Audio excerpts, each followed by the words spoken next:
Hello and welcome to another episode of the Underhive Lorekeepers podcast, the number one Necromunda lore podcast that also doubles as an education facility of pronunciation, enunciation, and solicitation.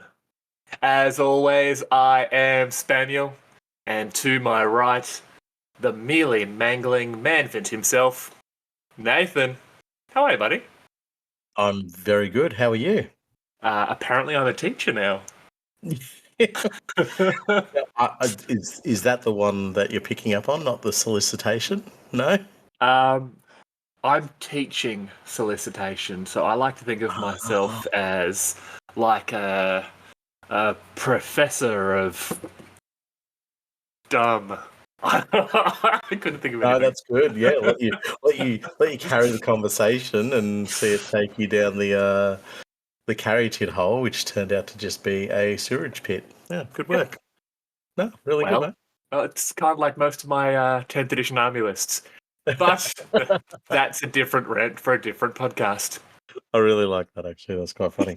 How am I doing? I'm doing very well, mate. I'm greatly inspired by Scummathon at the moment, actually. It's Oh man. going absolutely off. I've got a few little things in the works, which I hope to post up sooner rather than later. But yeah, wildly impressed. And Simon is just doing some Oh, brilliant work. Like, mate. mind what? So many people. So many people are doing things, and I'm just. Ugh, I hate Scummathon. I'm going to go ahead and say I hate it because all this stuff that everyone is putting up, I'm just like, yeah, I'm not that good. This Yes, person is so much better than me. that's what's happened to me. I've had a bit of stagnation because I have started something and then I've seen other people's creations and I'm like, nah, it's okay. I'll go back to the drawing board on that one.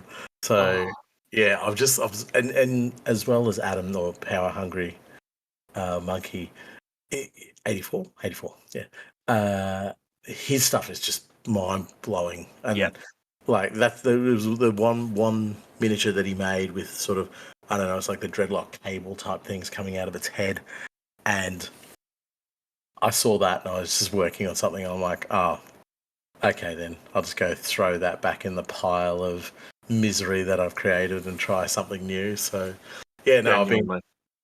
I'm absolutely full on board for Scummathon. I think it's so good, and it's given me an opportunity just to take a step out and do some weird stuff. And we were talking about this not too long ago, where it's sort of you've got the freedom to make your miniatures whenever you want and make random stuff, but it's sort of nice to have a forum to do them in. Do you know what I mean? Yes. Yeah, and you put them out there and you see what everybody else is doing, and you may never ever go back to that miniature except maybe to take it apart and pull other bits off it.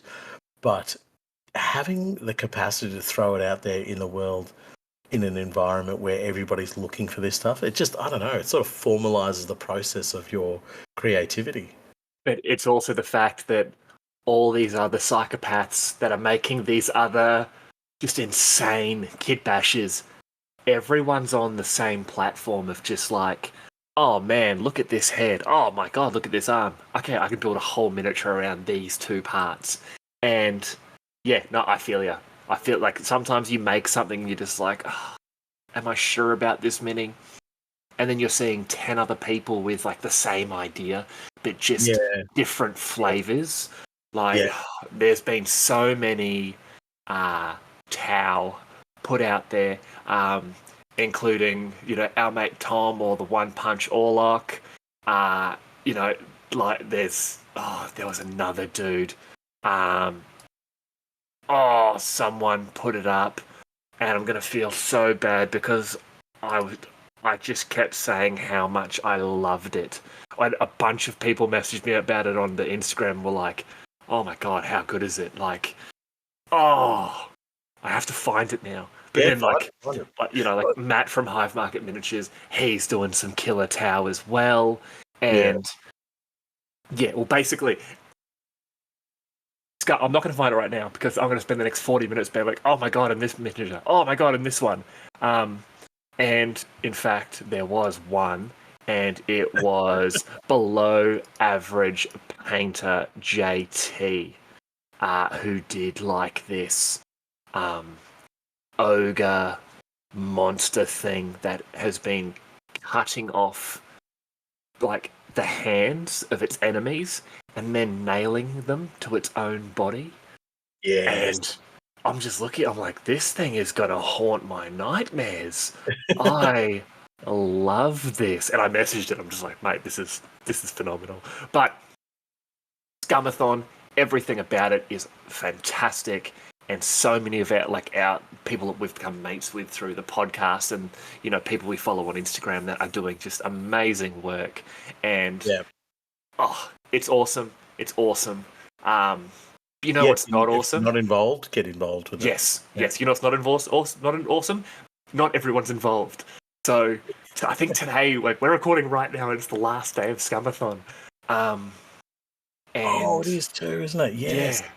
But I've basically yelled at Matt, like, I haven't had much hobby time. You have to do this again. He's like, well, we're going to do it next year then, you dummy. I'm like, all right, cool, done. So I've got a whole year of, like, getting ready.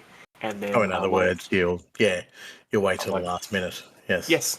Yes. Much like my Lorekeepers game. Classic Lorekeepers. Classic Lorekeepers. Yeah, no, the Scummathon actually almost got me to buy Curse City. The box game, because some of the miniatures and that were just like ticking all the boxes for me. But yeah, I was in the same boat as you. Not much hobby time, unfortunately. No, we have not had much hobby time. That's probably a really good way for us to, you know, sidestep and segue into what's happened with this episode for us. So we are several hours into our latest episode, which hopefully everyone's looking forward to. It is a gang episode. So we're talking about a core house gang that we're talking about. And then our work and life schedules this last week have just gone insane. I think the scientific term is cocoa bananas. Sorry, I forget. Wait. No, we haven't mentioned our scientists yet, so I can't bring them up yet. Damn it! So, technically, this is going to be episode 18, but that's because episode 17 that we've started recording but haven't finished can't be done. No. Does this make behind? Yeah, does this make this episode 17? This is episode 17B or A, or just call it episode 18. I'm not re-recording the opening though. Some of the stuff, yeah. Okay, scummers, just there's going to be some confusion. We've got a whole opening for the next episode, which is technically our last episode, that I'm not going to re-record. So there's going to be like a little bit of a time jump. So you've all travelled back in time. No, forward in time. You've all travelled forward in time, and you've missed this episode. But when you go back in time in a couple of days, or like a week or something, you'll get to listen to the last episode. And if this is confusing, let me explain to you why I still don't understand why Dan ended up being Gossip Girl. And if you haven't watched Gossip Girl yet, you are like 15 years behind. Get around it. But this isn't our Gossip Girl podcast. This is our Necromunda podcast. You've said a lot of stuff, and I legitimately don't know where we are. All right. What the hell is Gossip Girl? So, long story short, our personal lives and work lives got cocoa bananas, because I'm using scientific terms. So the last episode we were actually recording, which is technically the next episode, that should have been the episode before this, hasn't been finished. So we're doing this episode because it's a shorter episode instead of doing the longer episode, because we've still got to iron out quite a few details there. and it came down to, how would you say it? We could either like do it as it was, where it wasn't going to be a completely finished product, or lock it out a little bit longer and maybe, see how we go with giving ourselves a little bit of extra time and throwing this episode in there. Yeah, but the problem is, as you say, we got chained to our jobs. So Yeah. that is brought out. But yeah, that's pretty much exactly what happened. We did our best to get the gang episode happening, and unfortunately, life decided to drag Kick us in the again. balls. Yeah, exactly. Yes. That's the less than PC way of saying it. Yeah, just a swift kick to the googlies. So I guess I hope everybody enjoys this episode, and be prepared for the coolest gang episode you'll hear since the Delac episode. And can people please stop messaging me and asking when the Van Sar episode is? I don't know. Nathan still has my files. And message me. See how that goes for you. Yeah, message him. He's always on social media. If you want, I will send you his Australian mobile number, including international dialing code. Do it. I won't. I'll give them Steve's. Do that. Do that. That'd be much funnier, actually. Yeah. But yes, so after this episode, it will be a gang episode, and I'm pretty sure at the moment it is going to be our biggest gang episode so far. If not, I actually think it'll be one of the biggest episodes we've done so far. Yes, yeah. Well, maybe our Oranthian succession stuff is pretty monstrous, but it gets close to that, I believe. But anyway, let's not tease anymore. Let's move into our episode, or have we got a few little things we want to talk about beforehand? No, we don't really want to sort of start throwing things out and bringing more things out of order. We might just jump straight into this show. And Scummers, if you do enjoy the show and you're interested in supporting the podcast, please shoot over to patreon.com/the Underhive Lorekeepers podcast. As we always say, we are 100% funded by the goodwill of our audience. And each month we have a Patreon exclusive episode, as well as moving into some competitions, polls on episodes, and other bonus content. But please remember, if you're looking for another way to support us, get onto our social media, Instagram, Facebook, YouTube. A like and subscribe helps us grow and gets our particular brand of Necromunda lore out into the world. All of our links are in the show notes. And if you have one more second, don't forget to give us a 5-star review on your preferred podcast platform. Now that all that's out of the way, Nathan, what are we actually talking about tonight? Brr, brr, brr, brr, brr, brr, brr. That's my impression of a chainsword. Yes? Good? I genuinely thought you were doing a Popeye impression. Do you know what? See, having the spinach probably confused you, but yeah, no, that's just my snack. The spinach in the pipe really threw me. And this mannequin covered in olives. Yeah.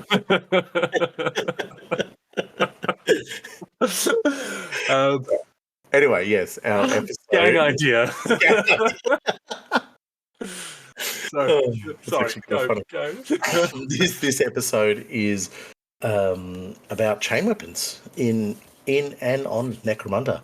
But I guess as in our other Opening Armories episodes, we also touch on the wider 40k universe as well. So here we want to just get into the nitty-gritty of one of the most brutal and gruesome weapons in the 41st millennium, and probably almost really up there with the bolter in terms of how iconic it is.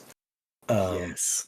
Yeah, it's and I think there's a website, Bolter and Chainsword, or something like that. Yeah. I mean, when you're able to name a website or whatever after two weapons and everybody understands, just go, oh yeah, Bolter and Chainsword, totally get it. When you see a Space Marine charging forward with a bolt pistol in one hand, chainsword in the other, and you think to yourself, on the tabletop, whatever, who cares? But the presence of it, the impact of the bolter and the chainsword is just freaking awesome. The way chain weapons have been written into some of the books, some of the IP, the terrifying nature and aspect of them, I love as well. But I will say that Necromunda for me represents chain weapons so beautifully. Oh, thank you. I didn't want to be the first one to be like, and you know who does chain weapons really well out of the Necromunda? Like, Yeah, absolutely. they're almost like generic in the 40k world, but when it Yeah, comes to Necromunda, the different variations they change so much that they genuinely seem more real. yeah, absolutely. That's a great way of describing it. They seem more real. They seem more, I don't know, diverse as well. Even though it's probably only one little change of a stat line, but it's a big thing in terms of how you view your gang or how you view the weapon for yourself. When they just have that one little change, it might be a pip of strength, or it might be when you roll a 6, you get an extra bit of armor penetration or so. But anyway, that is what our episode is about, Samuel. It is about the. Well, I guess look, the chainsword's obviously the prince, but we're talking about chainswords, chain weapons as a whole. So the axes, the fists, and so forth. But yeah, Well, as always, you've a beautiful opening to this, so I'm looking forward to hearing this one. Go for it. the 41st millennium is home to a vast array of iconic and unique weapons. But no other category of weapon truly displays the unforgiving brutality of the universe like a murderously efficient chain weapon. From chain swords to chain glaives, chain weapons find themselves wielded by all manner of combatants in a myriad of war zones on countless planets, and Necromunda is no exception. A mainstay of the Corpse Grinders, House Cawdor, and the Mercator Sanguis. These weapons provide a brutal and intimidating prospect for any fighter, whether they are brandishing the weapon or attempting to survive another decapitating swing. A fighter lucky enough to find themselves in possession of such a menacing weapon will learn quickly that the growling whir of a revving chain blade may be all the motivation an enemy needs to bottle and find a quieter place of Necromunda. Oh, oh, I like that. I really like that. Yeah, Oh, I I want to wanted make so many to. chain weapons already. I want to get a sense of, the. I hope people understand that you hear that rev and that sense of like, boom, just ripping in, and suddenly you just go, mate, I'm getting the hell out of Dodge here. I don't know what's coming, but I'm pretty sure it's a lot more dangerous than what I'm bringing. So, time to boot off, move somewhere else, and hope the enemy is not keen on chasing you down. Oh man, like that's the thing. We're definitely going to go into this a little bit further later on, but the chain sword, the chain weapon in general, it's not just something used for close combat. If you think about it, yes, you're going to go up and you're going to hack and slash and maim and gore and all that sort of stuff. But someone pulls a knife, it's pretty quiet. Someone pulls a gun, like that is what it is. But a chainsword, like when you go to a concert and it doesn't matter how close to the speakers you are, when that bass kicks in, you feel that in your soul. In Yes, my mind, very true. that's Yeah. what a chainsaw does. Or a chain axe, or a chain glaive, or a chain fist, or a chain bayonet, like any of it. That's what that does. That if someone revs that, it's that momentary sense of this is gonna kill me and it's gonna hurt the whole time. Yeah, like your stomach would just Oh, drop out, especially if you're like a little baby Juve, just like, oh yeah, my first fight, and you just hear this gut churning, revving, And he's like, oh no, that's it.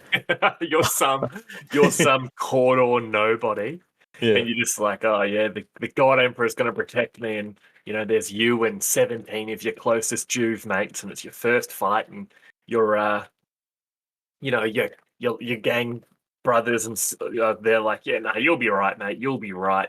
And you hear that first rev, and you turn around, and you're the only one that didn't run, Yeah. and the rest of them are standing there like, um, what was that? What was that? You Jews, you're all looking left and right, and you just hear that, Yeah. Yeah. and then it doesn't matter what steps out, you're in trouble. Yeah. Yeah. 100%. Oh, Could just be even like a little a chain Swiss Army knife. You'd still be scared of it. a chain dagger. Oh, chain Chain, daggers. chain daggers. I'm sure they would have them somewhere. No, they definitely do. They definitely do. Um, it's just, I want chain daggers now. Well, I Like in guess real life, it'd just make my job so much easier. just tiny little chain swords. Yeah. Yeah. Well, I guess that sort of brings us into our first part of this episode is talking about the chain weapons themselves and all the different variations.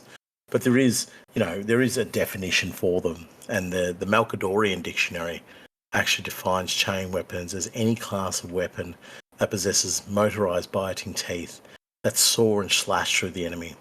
In a similar fashion to ancient chainsaws, the teeth themselves are fashioned to be incredibly sharp, in some cases carrying a monomolecular edge, and are capable of slicing through steel bulkheads.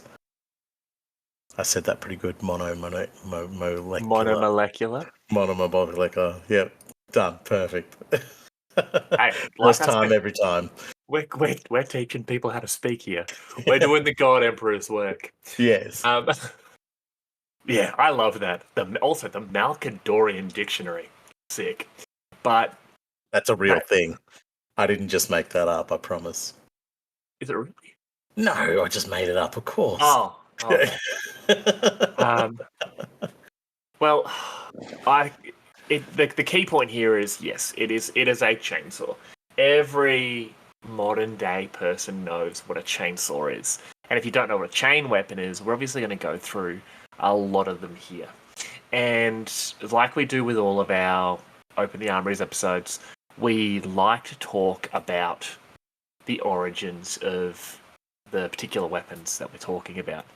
Now, like many examples of human invention, the many variants of chain weapons seem to have their roots in the shrouded heresies of the dark age of technology.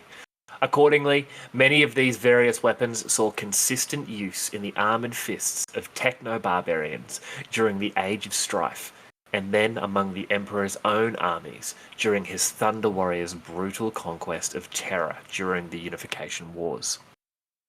But some chain weapons, such as the ubiquitous chainsword, have been wielded by inhuman hands for eons.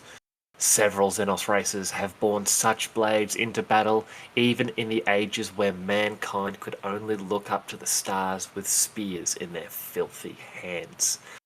Now, I feel like that's an attack against humanity to say filthy hands. Yeah, it just seems a bit unnecessary, but fair enough. But I guess that's one thing we will touch on as well, and I'm probably not going to venture too far into it, but the Xenos chain weapons, which, the Eldar, the Orcs, they're probably the two that really spring to mind. the Tau. Oh yeah, the Tau, yeah, they're classic. Classic close combat experts. Yeah, no, it's the chain gun drone. Yeah, That's a sick idea.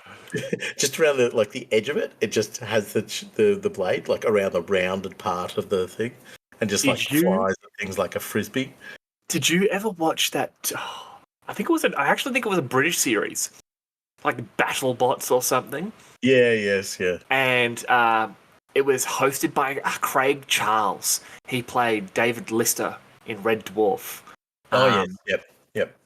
Oh man, and it was basically just like homemade Robot Wars. It was called Robot Wars, and it was like people would make remote controlled robots and make them fight against each other in like this coliseum. It was pretty rad, but I'm pretty sure there was one that was basically a Tau gun drone on wheels, and it was just a huge buzzsaw.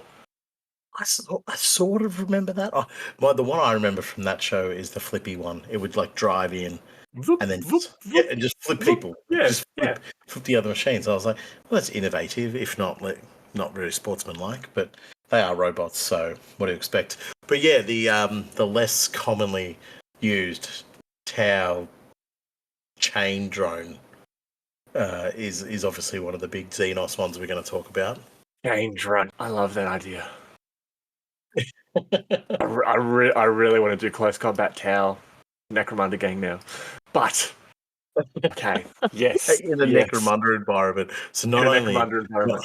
not only not have the support of an army behind them, but just be a small gang that have decided to go, we don't need our technology and our normal, arranged combat that we do.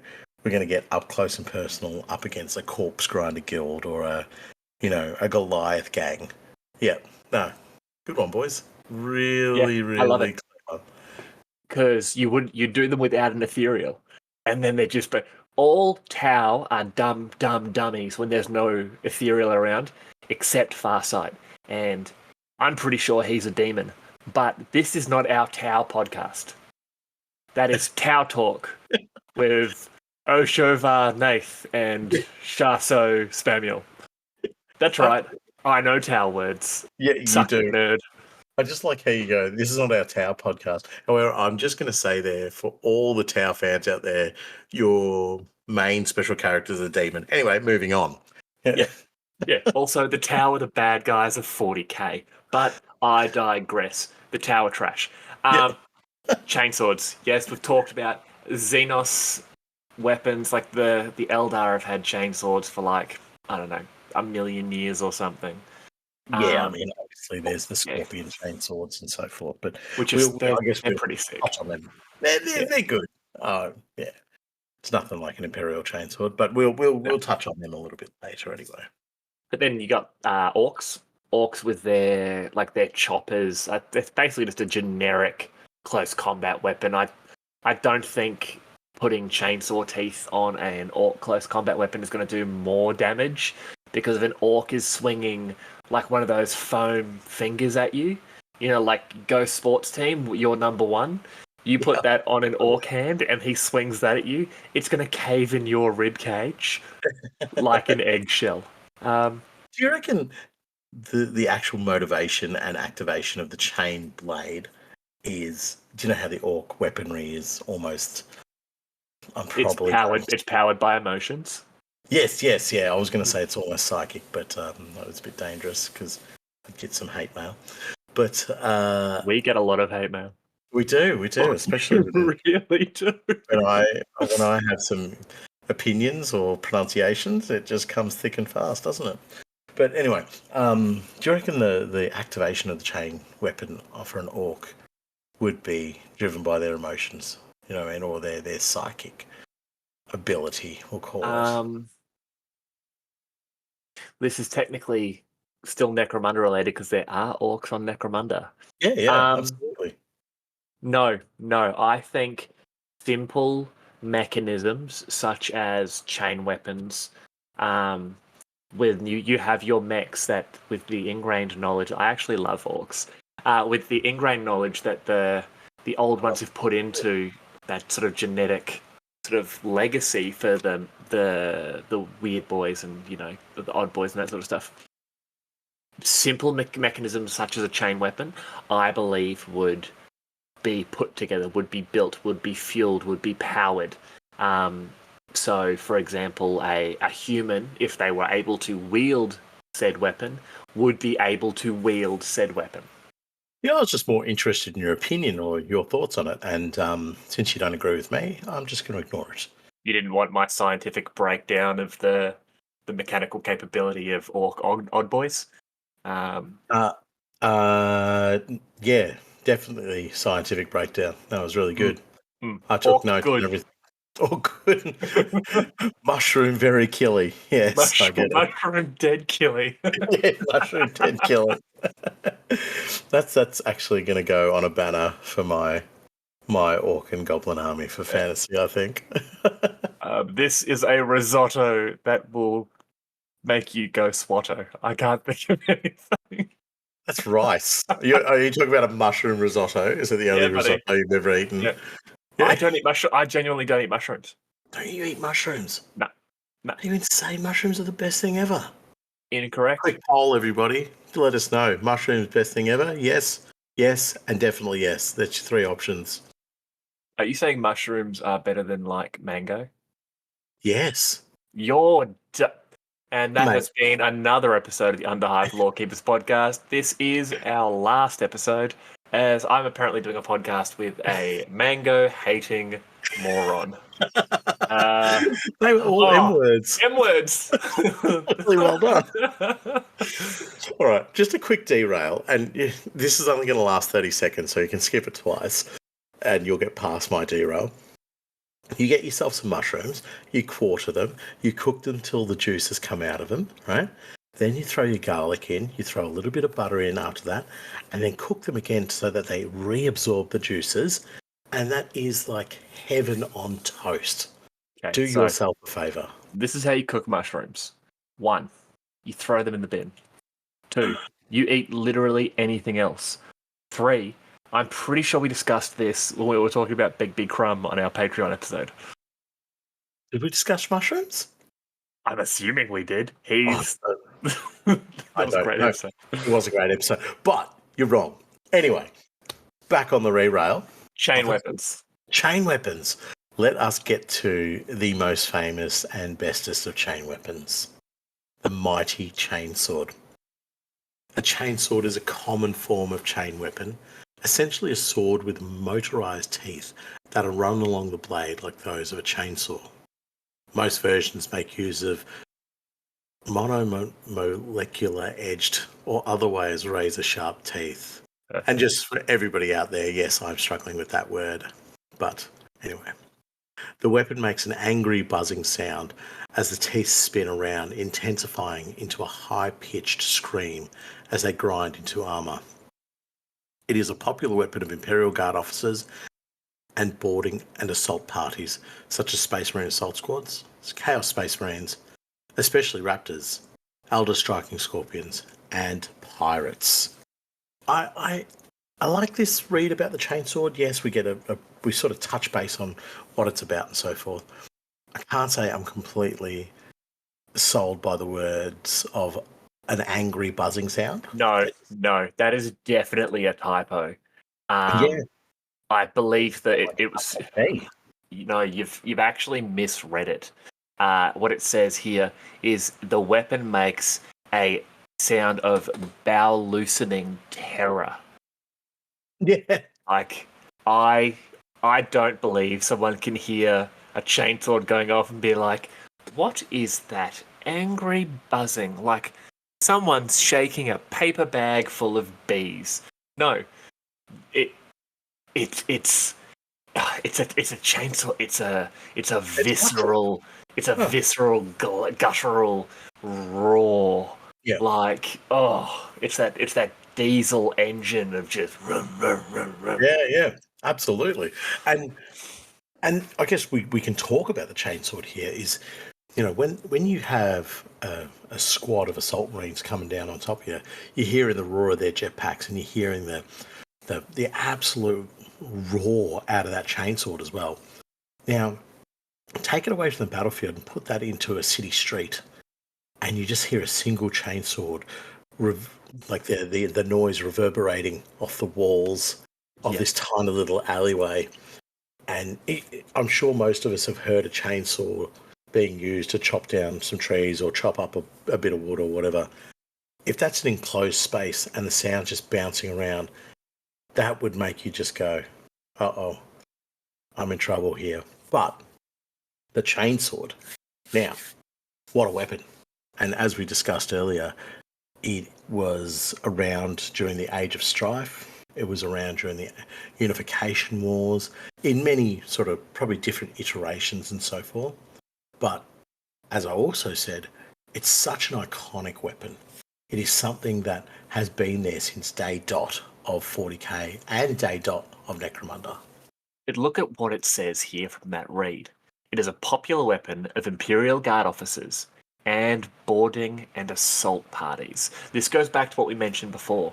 It is a weapon of terror pretending to be a close combat weapon. Space Marine assault Yeah. squads, Chaos Space Marines, especially Raptors, and Eldar striking Scorpions and Pirates. Now, when you're talking boarding and assault, absolutely, you don't want to rush in there with a heavy bolter. You'll put a hole in the hull of a ship, and next thing you know, you sucked out eyeballs first.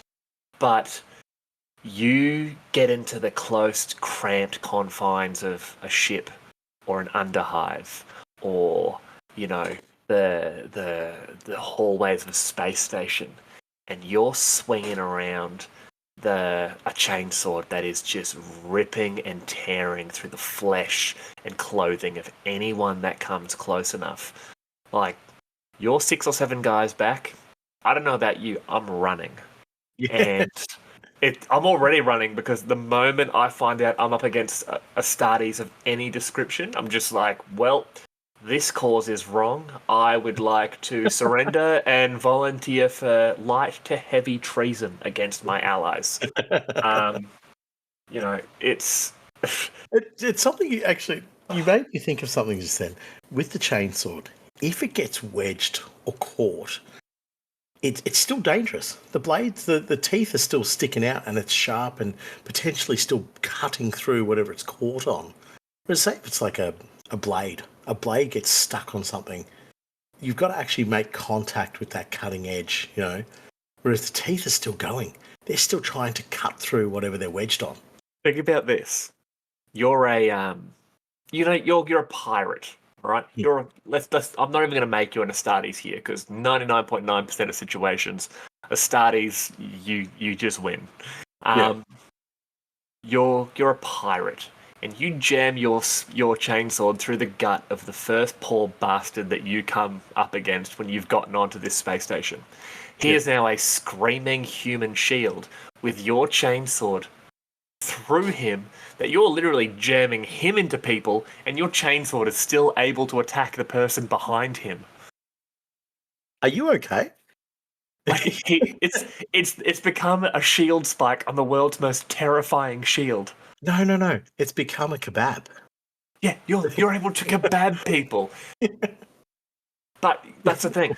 Like the chainswords in general, like the part that gets me is Imperial Guard officers, where, and a great example of this is Caiaphas Cain or Ibram Gaunt of the Gaunt's Ghost fame. Yep. Where the concept of an officer using a chainsword is anything more than a tool of motivation, where, in my mind, your classical officer would have a saber, or a short sword or a gladius or something showing an office as opposed to true close combat versatility. Whereas you look at a chainsword and the concept of dueling with these, and this is something I love about chainswords, where you've mentioned it there, it's motorized teeth. They're constantly going. And the idea of trying to parry a chainsword with a chainsword. Yeah. Oh, man, it These just... would be just hatching on each other. There's no other Yeah. way.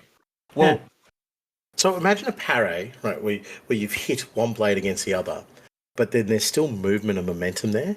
So unless the teeth have locked up, if they're only just managing to hook with each other, it would still be moving. So the parry would be just sort of bouncing in your hands as you're trying to prevent the opposition blade from cutting into you. there's a great write-up on this in the novel First and Only from Gaunt's Ghosts. Now, this particular part here is about Dersius, a major character in the first book. If this is a spoiler for you and you haven't read the first Gaunt's Ghost novel, stop, read that, read the next 7 books, and then come back to this episode. So, Yeah. Dersius had been tutored in the dueling schools of the Jant Normanidus Military Academy. He had the ceremonial honour scars on his cheek and forearms to bear it out. A chain blade was a different thing, of course, 10 times as heavy and slow as a Cooper P, and the clash torsion of the chewing teeth was an often random factor. But Dersius had retrained his swordsmanship in the nuances of the chainsword on admission to the patricians.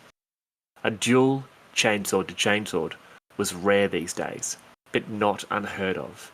The secrets were wrist strength, momentum, and the calculated use of reversal in chain direction to deflect the opponent and open a space. There was no feinting with a weapon as heavy as a chainsword, only swing and readdress. They turned, clashed, broke, circled, clashed again. The men were calling out, others running to see. No one dared step in. From the frank determination of the officers, it was clear this was an on-about. Now, this is ridiculous because, and depending on the source, your average human-sized chainsword can weigh about 6 kilos. Now, I like to think of myself as a relatively strong guy. I can hold 6 kilos out, no problem. I can swing it, no problem. Couple of times. The concept of dueling with a chainsword, when just randomly it's going to be ripped out in one direction, or your opponent reverses the direction their chainsword's teeth are going, and all of a sudden it's flung towards your own face. Like, it's they're terrifying. They're not a sword. I keep going back to this. They are a weapon of terror. But And it's almost like they're like a club with teeth attached. I still think you can provide some sort of finesse with the weapon. You can be elegant. You can be, I guess, surgical with it. But it's like being surgical with a club. You know. yes. Okay. I was going to question that, but yes. Yeah. So it's like if I'm going to hit somebody in the leg, I'm going to hit them in the leg. Like I'm not going to be like, hitting a particular part of the calf or the upper thigh. I'm hitting their leg. So that gives you the full gamut of how much I think they could be used as a surgical type of weapon. But yeah, as you say in the read from the novel, they swing and have to readdress themselves. It's not a case of I'm going to land a potential small blow here or whatever and then be able to back off or be able to turn a blade or anything like that. It's, club versus club. And so hopefully we don't forget this bit, but the concept of reversal for the motor is freaking Yeah. and it would take so much training to do. But we'll come back to that after I talk about the whole notion of a club, because one of my first miniatures I ever bought was the Valhallan Sergeant. Well, actually, wasn't just him on its own. It was the whole kit with the squad of 10, and the Valhallan Sergeant with a bolt pistol and a chainsword leading his squad. And I always looked at that chainsword and thought, that's just too big. That's just this beefy, meaty weapon that is like just overbearing. It's just too much to have. But when we talk about the weapon and we have a look at modern examples, that's exactly what the chainsword wants to be. Yes. It wants to be something that's too much. It wants to be something that, even if the blades are off, you've still got a very, very effective weapon there. Even if the motor is destroyed, you still have this heavy club-like weapon that, if it makes contact and one of those teeth catch, you're still going to do a lot of damage, even if it's not whirring. And that's exactly it. Like, you turn the chainsword off and you hit them with it, man, it's still going to be, those monomolecular edge teeth ripping through people. Yeah, Like, absolutely. 100%. It's still going to cause quite a bit of damage. I still think the weapon itself can offer a degree of finesse, and I guess we'll have to mention them. But the Eldar chainswords probably provide that above anything else, and I think then below that you would have Space Marines, where they would be the next ones who could provide that sort of, I don't know, clinical. Definitely the Eldar. Definitely that clinical surgical type strike with a chainsword would be provided from the Eldar. And then everybody else below that would sort of fit into a pool of variations of how much finesse do you have with a club. And now let's attach some teeth to that. yeah, you know what? I'll give you that. I believe probably when it came to chain weapons, the only people that would be able to have a degree of finesse with it could possibly be the Eldar. I'm going to say en masse. I believe en masse they would have the most finesse with it. If it came to brute strength and ability, that's when you're looking at your Astartes. That's when you're looking at your Goliath. That's when you're looking at your Exactly. Thunder Warriors, for example. I do not believe 99.9% of humans would be able to show weapon finesse with the chainsword. I believe the vast majority of it is hack and slash and hope that you don't get stuck on some bone and the thing gets ripped out of your hand. I still have the image in my head of humans trained up well enough that they can use the chainsword as a finesse weapon, the ability to turn aside a blow with it. Just ridiculous amounts of training, and but it wouldn't be anything militaristic. It would be something more akin to a very high grade specialist on Necromunda, something that is potentially modified with all kinds of augmentations or even chems, what have you, to become a bit of a chainsword wielding savant who can just I don't like. We definitely can disagree on it, but I still have the image. We're definitely going to. Yeah, but I still have the image in my head of like a duelist that uses a chainsword.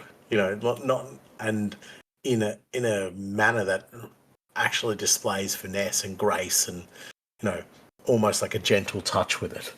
But okay, maybe like a murder cyborg, maybe an engineered assassin, I believe could possibly do it. yeah, I don't believe your average person would have a chance. Like especially when we look at Necromunda, like that's the thing. The Goliaths are the only ones who could use the weapon in the weight that it is with finesse. You know what I mean? But then that's that second type of finesse, that just sheer physical no. ability. Yeah, no. Yeah, exactly. Yeah, sorry. Yeah, I see what you're getting at. The sheer physical ability. But what I'm saying is, if you want to have a certain amount of finesse with this weapon, you need to have a certain amount of strength. Yes. Do you know what I mean? And Yes. the only people on Necromunda who are going to be able to do that are augmented, as you say, murder cyborgs, or Goliaths. And so, but the Goliath is never going to be in a position where they have, articulated and honed in their talent and ability, so that they're a surgeon with this weapon. They're going to use it, as you say, their physical prowess with it, their ability to ram it through in whatever they want without any or little resistance. That's their brand of finesse. So where you need the strength, generally speaking, the stronger the thing is, the less chance it's going to be relying on a delicate cut. Yeah, no, I like that. I really like that. I think I think we're what I'm looking for here. I think we're saying the same thing but different positions. Yeah.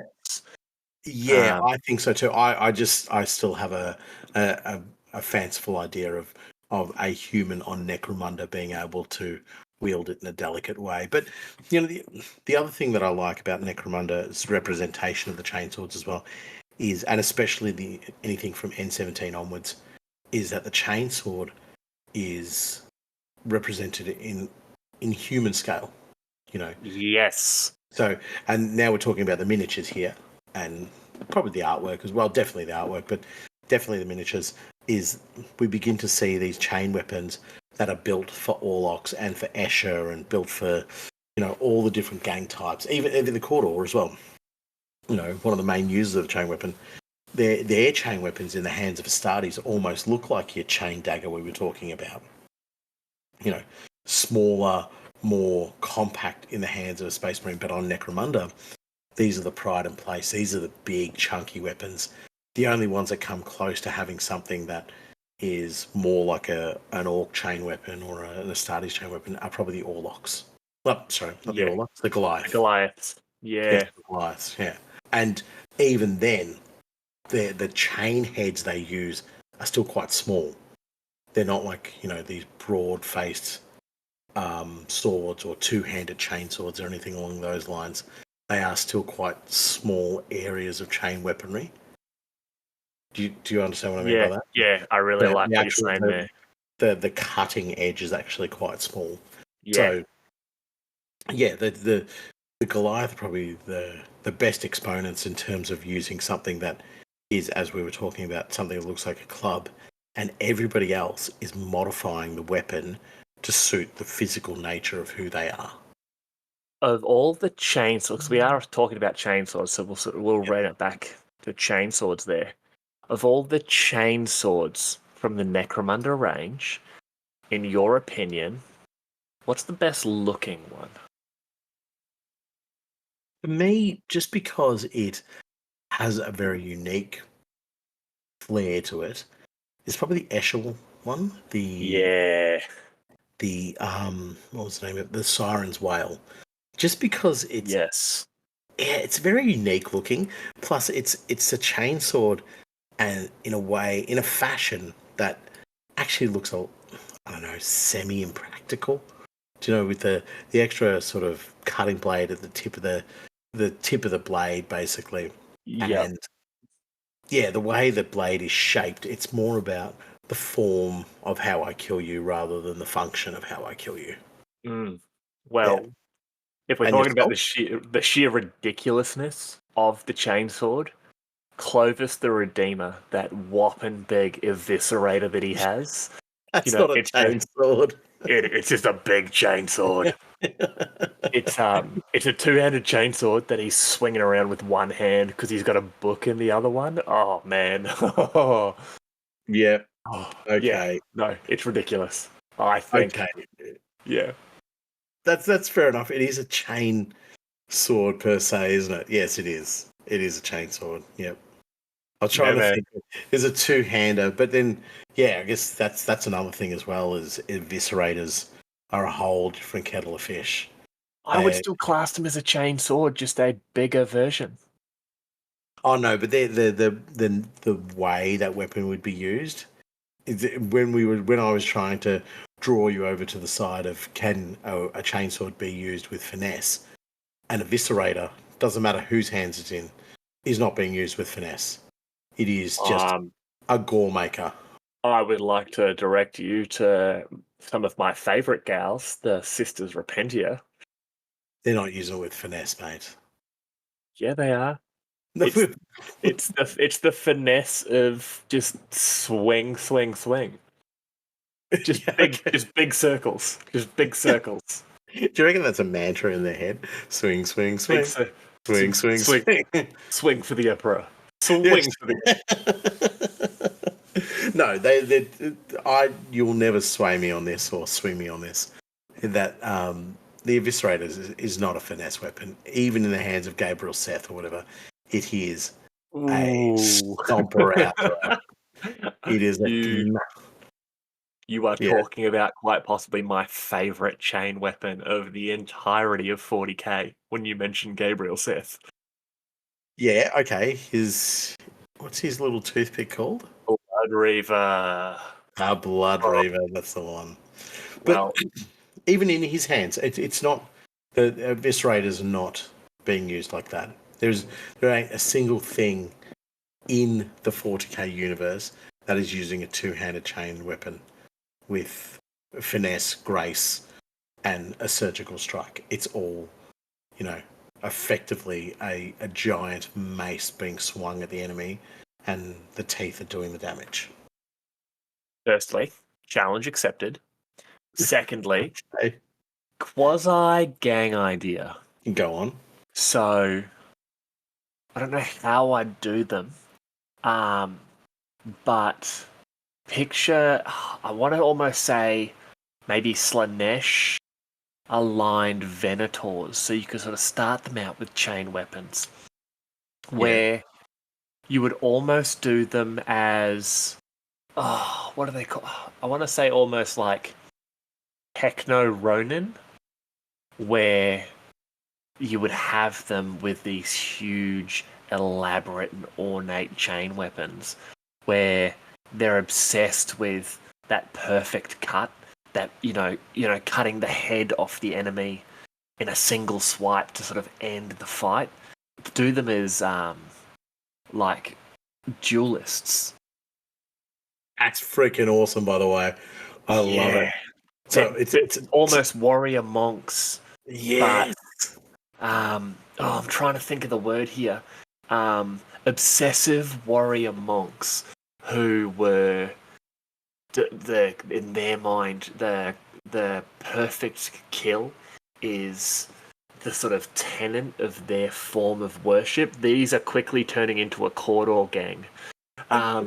Yeah, I was going to say they're losing their Slaneshi appeal No, because but you do it where it's the perfection of that single swipe, that where nature of Slanesh, not the not not not the not not excess, yeah but yeah excess of repetition. yeah So we're in a duel between two regular people. This is actually going to your finesse argument, yeah where their mindset is their enemy will come at them with whirring blades and flurried blows, and they push back, and then a single swipe, and it just takes the enemy's head off, or a single swipe and it removes their arms.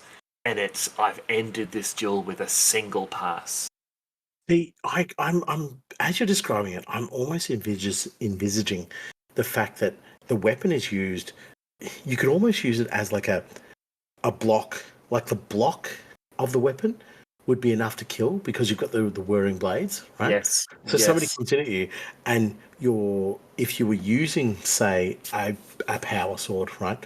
The block may deflect them, but with a chainsword, it would rip through their attack, and then the momentum would carry them into the blade. You know? Okay, gang idea. And Yeah. I've just come up with lore for them as well. I would call they're a corridor gang, and I would call them the Harganeth. Because, do you remember Warhammer Fantasy, the I know exactly what executioners you're of going to say. Harganeth? Yes. Remember every time they swing their swords, an enemy dies because they would take a head or they would Yeah. take a face. Like, that's it. Their form of worship of the God Emperor, or this bastardized Slaneshi version that their rather extremist redemptionist deacon has pushed them towards, is that the meat shields of Juves and gangers and that would be up the front, but truly the inner circle of the coven of Harganeth would be equipped with these beautiful big eviscerators, each with the filigree and the devotional papers that just get a little bit more and more heretical as you get towards the hilt. And Yep. they're literally their form of combat is a single strike, and your enemy is dead. And you can defeat 100 enemies, but if you can defeat them with a single strike, that's when your peers look at you and go, you've become one step closer to joining, the God Emperor in the holy purgings, which in your mind is like, as you're starting, It's, yeah, we're going to purge the non-believers, but as you sort of learn exactly what's going on, yeah, we're going to purge everyone and turn the hive into a nest of sin and debauchery. It's this. I want to do a chaos episode and talk about Slanesh because Slanesh is so much more than sex, drugs, and rock and roll. Totally agree. It is excess to the point of fanaticism, to single-minded devotion to one aspect of life, and that's where I think these eviscerator wielding nut jobs would come into play. Yeah, I could see this, and they would collect heads. You know what I mean? Yes, yes, but not in a corn sort of pile them up way. Like, no, you'd collect the heads, and they'd be added to a wall of these are our prayers, these single passes, because each of them would be a perfect cut between, directly between the shoulders and the chin, straight across the throat, and it's just, look at this perfect slice we have made. And it's not the skull that you're offering to quote unquote the emperor, it's the grace of the kill. It's that. Yes. It's that. That's exactly what I was going to say. It is prayer in slash. Yeah, prayer in slash. Oh, yeah, I like that. It is the motion of the kill is what you're offering, and then they would keep the heads where they haven't done it, and those are reminders of how far away they are from this pseudo enlightenment, where they've got a half cut skull and it's torn and shredded, and they remind themselves this needs to be replaced. So they carry that skull with them. This needs to be replaced with a better kill, a better cut. And it's not just about how many am I killing. They might kill, as you say, they kill one. So your champion goes and hunts down a single enemy, and it might be a Juve. It might be somebody that they're drawn to. It's someone of note. That person has been marked by the gods. Yes, exactly. Marked by the gods. It doesn't have to be their champion. It doesn't have to be their hero, whatever the case might be, their gang leader. It can just be somebody that your champion or your gang leader hasn't seen and just gone, you're the one that's calling to me. Yep. You're the one that will be blessed by my blade. Yes. But you know what? They would almost venerate the kill if it's perfection. So they would take the body of the victim and they would venerate that, and they would show, look at the majesty of this kill. Look at what we did for this person. We allowed them to die in a clean, beautiful way, and that is what we offer to the emperor. You know what I mean? A body that can then be totally used. So we can then take that body and we can break it down for all of its core elements, and we give all that back to the industry of the emperor. That's cool. Yes, and I'd call them the Harganeth. But that's the thing, like... You wouldn't call them Cult of the Chain? Oh, terrible. But yeah, that's what I'm saying. Like, this is why, and I'm going to re-rail this real quick. That's why I believe the Eviscerator is technically still a chainsword. You know what? I agree with you. It's a chainsword, but you've completely sold me that they can be used as finesse weapons. I was just adamant, no, they can't be used. But the idea that they're used for a single strike, that's exactly what they would be used for, a single strike. Imagine if you could represent that in game term. Oh, how cool would that be? You get one attack. If you hit with a 6, bang, they're dead. Oh my god, one attack. I can only hit on a 6. Only hit on a 6. I still wouldn't roll a 6. I still wouldn't roll a 6. I would just never hit. Well, but I think that's sort of covered us for... There's not really a great deal more of chain weapons, is there? There's obviously chain swords, our fictional chain dagger, or if it's not fictional and somebody knows about it, please let me know. It definitely is. It definitely is real. Definitely real. A chain dagger. Yep. They're like chain knives. So chain knives are actually the smallest chain weapon available, at the size of a heavy combat knife. The chain knife's slight profile belies its lethality, with chain teeth moving at high speed. A mere glancing blow from a chain knife can easily rip a man's flesh open. A single stabbing wound from a chain knife inflicts massive tissue damage, accomplishing in one blow what would require scores from a traditional dagger, allowing a wielder to literally disembowel a foe with but a single well-placed thrust. And obviously, it is a one-handed melee weapon. So it's all the fun that you get from a chainsword, but in a way that you can hide it up a sleeve and stick it up in between someone's ribs as you're walking past them in the hive market. Like, Yeah, right. You make it sound like this real subtle assassin, but I can just give you the audio of what that would sound like. Hustle and bustle. There's a street activity. rebel, rebel, rebel, rebel, rebel, rebel, And then rebel. dead. Yep, yep, That would be yep. it. Yep, yeah. So I Stealthy. don't. Yeah, stealthy. Yeah, absolutely. Stealth. Stealf. Yes, Stealth. yes. Yep, absolutely. Yep. All right, so we've got chain daggers or chain knives. Yeah, We've man. got chain swords and we've got eviscerators. Yeah. I think that pretty much covers them off, actually. But I would love to talk about some of the big, famous chain swords from 40k, though. oh, absolutely. Yeah, no, that's what I was hoping we'd do. We do have a short list of some very famous ones, actually. And the first one there, oh, we've mentioned him already. It is the best boy when it comes to chainswords, in my rather humble and entirely correct opinion. It is Blood Reaver, and is wielded by Chapter Master Gabriel Seth of the Flesh Terrors. It is in fact one of his chapter's most deadly relic weapons. Blood Reaver is a massive two-handed chainsword that is almost twice the size of a standard variant used by Astartes squad sergeants. It is deadly in its own right, but if its wielder is surrounded by dozens of enemies, it can be swung in a 360-degree arc. And that's what I'm saying, like, you put this in the hand, your average person is not going to be able to hold Blood Reaver. It's twice the size of an Astartes weapon. Yeah. Yeah. So, we've already talked about the size difference between Astartes and human stuff. Like, where the human chainsword, I believe, weighs about 6 kilos. I'm just calling it now. An Astartes one, you're looking at 10 to 15.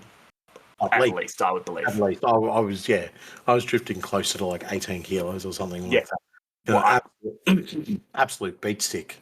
So an Astartes eviscerator, man, I'm going to go ahead and say 30 kilo.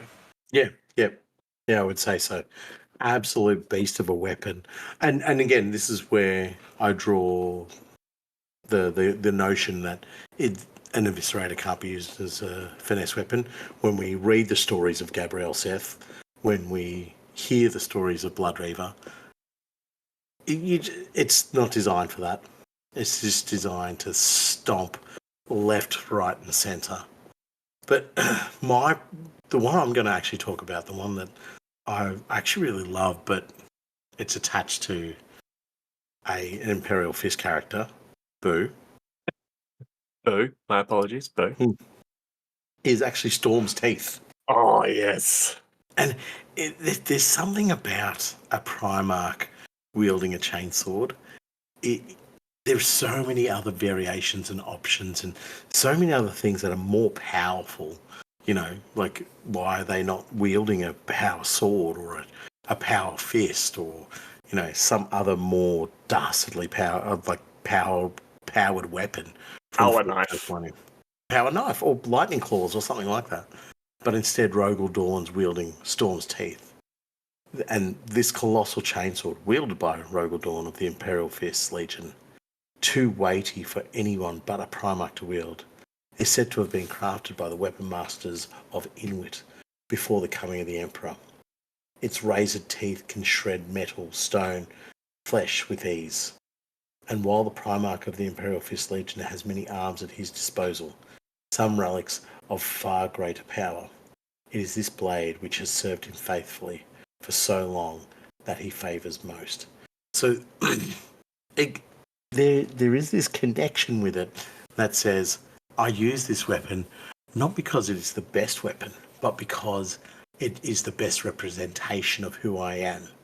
You know, and this is what we talked about with the Imperial Guard officers, that sometimes a chainsword's taken not because they need to have it combat effective, but more so, as you say, the weapon of terror, or something that can be noticeable or recognizable. So imagine your Primarch turning up and you've got vast legions of assault troops all equipped with chainswords, and your Primarch rocks up with one of those chainswords as well. You would just be thinking to yourself, I have faith in my weapon. I believe that whatever I happen to face or fight, my Primarch is wielding the same weapon as me, and he believes that that weapon is capable of cutting them down. So henceforth, my chainsword is capable of doing the same. But your chainsword, you know, as brother Nathan of the Imperial Fists, boo. Boo. Your chainsword can cut through heretics. It can cut through doors, like wooden doors. It can cut through like your average house. In the hands of Rogel Dawn, Storm's Teeth cuts through ferrocrete. It cuts through small armored vehicles. Like this Rogel Dawn, in my opinion, Primarchs in general, in my opinion, are an example. They are a great mixture, and this is a sort of caveat we should have added before. Astartes would use chain weapons with finesse born from sheer power. Astartes Primarchs are naturally agile. They're naturally incredibly dexterous. So I believe firmly that they would match, if not exceed the physical and natural ability of Eldar when it came to using chainswords as weapons of finesse. Oh, totally agree with you. Primarchs are a completely different category. You know, that's like almost looking at your Spire in Necromunda and comparing them to, you know, Hive Scum, and saying, you know, the Hive Scum with an auto gun is not going to hit the broadside of the barn, but a Spire with an auto gun and all the different augmetics and so forth that are going on there is going to be able to hit every Hive Scummer shooting at that barn. Yeah, perfect. Yeah, no, I'm totally on board with you there. I totally agree with that. But just what I was trying to reflect upon is the fact that when your leader is using the same weapon as you, it's, you know, again, when I say same weapon, I'm talking about it in the sense of the chainsword sense. The chainsword sense. It is. Yeah. Yes, clearly Storm's Teeth is a completely different kettle of fish, but you look at that and you go, that's my weapon. And if he's capable of using it, I'm capable of using it. Yeah. Let's go roll some fun. Enamours is the wrong word. It embiggens your feelings towards using chain weapons. Exactly. Yes. It generates more faith. Yes. It generates more embiggening of chain weapons. It is really a faith weapon, isn't it? The chainsword. It is a weapon of faith. We should probably talk about that in the games. That's okay. So, that's chainswords. What's up next? Let's have a look-see here.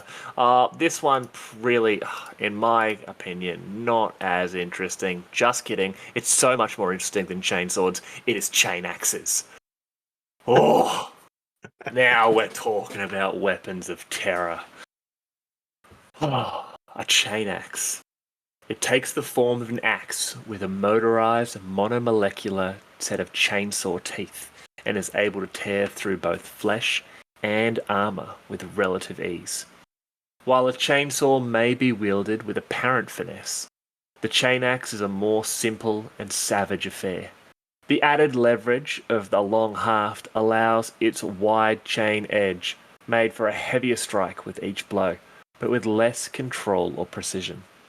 Like a regular axe, these can have one edge or be two-sided.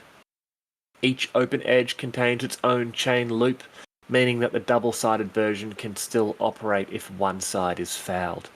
The weapon is often favoured by those who favour offense over defense, or appreciate the hideous damage and terror these axes evoke. Before the Horus Heresy, the chain axe was commonly issued to Legion Astartes assault squads during the Great Crusade. Since then, the use of the weapon has diminished amongst the Astartes and Astra Militarum, though some assault-orientated Space Marine chapters, such as the Flesh Terrors, Carcharodons, and Space Wolves, as well as more bloody-minded members of the Imperium, have been known to still utilize them. More common amongst renegades and traitors, it is now the favoured weapon of the Khorne Berserkers. The chainaxe has long been associated with the World Eaters Legion. In the last 10,000 years, however, as Khornate Berserkers arise in other legions, the weapon has become more widely used among Chaos forces as a whole. Yeah. Oh, buddy. So buddy. where I was talking about the eviscerator being basically like a mace, the chainaxe is a mace with some teeth attached to it. It's really a hit is. and watch die. Yeah, exactly. You hit your target and you just keep ploughing into that particular spot that the teeth are ripping through. You just drive it further and further and further and further forward, trying to just rip up that small bit of armor. Or if you have hit the flesh of your enemy, you just go through that one particular spot where your gang would be trying to do nice clean cuts to, the perfect cut. The chainaxe would never even allow for it. You might be able to lop off a head, but if you hit on a slightly wrong angle, it's not going to be very forgiving because you have less of a cutting face. You're not joining the Harganeth with a chainaxe, let's be honest. Yeah. If you hit the wrong angle between the shoulders and chin there, you're winding up coming out somewhere just under the groin. Like you're just cutting straight down. And let's be honest, the Hierophant is looking at you going, "Oh, Timmy, back to firearms for you, buddy." Yeah. Oh, but you Master, no. You pick up that Blazooga. You're going back to the back line, son. A bloody Blazooga. Don't you dare bring it into this episode. It doesn't exist. I love it. I think chainaxes are probably one of the sort of scariest parts of close combat especially in 40k, but really much so in Necromunda. Because absolutely. Yeah. Like we talk about how chainaxes are they're a Khorne thing. Like they're it even says, in that read just there was they're also used by more bloody minded members of the Imperium. So, these are your feral guardsmen or your executioners or that sort of thing there. But on Necromunda, that's corpse grinder territory. Absolutely. You'd almost it's the corpse grinder chain cleaver, I think it's called. The chain cleaver. For me, that's it's a wannabe chainaxe. It's probably got a bit more of a cutting face on it, and it's the only thing that saves it from being a chainaxe, but it's definitely within the same ballpark, within the same figure.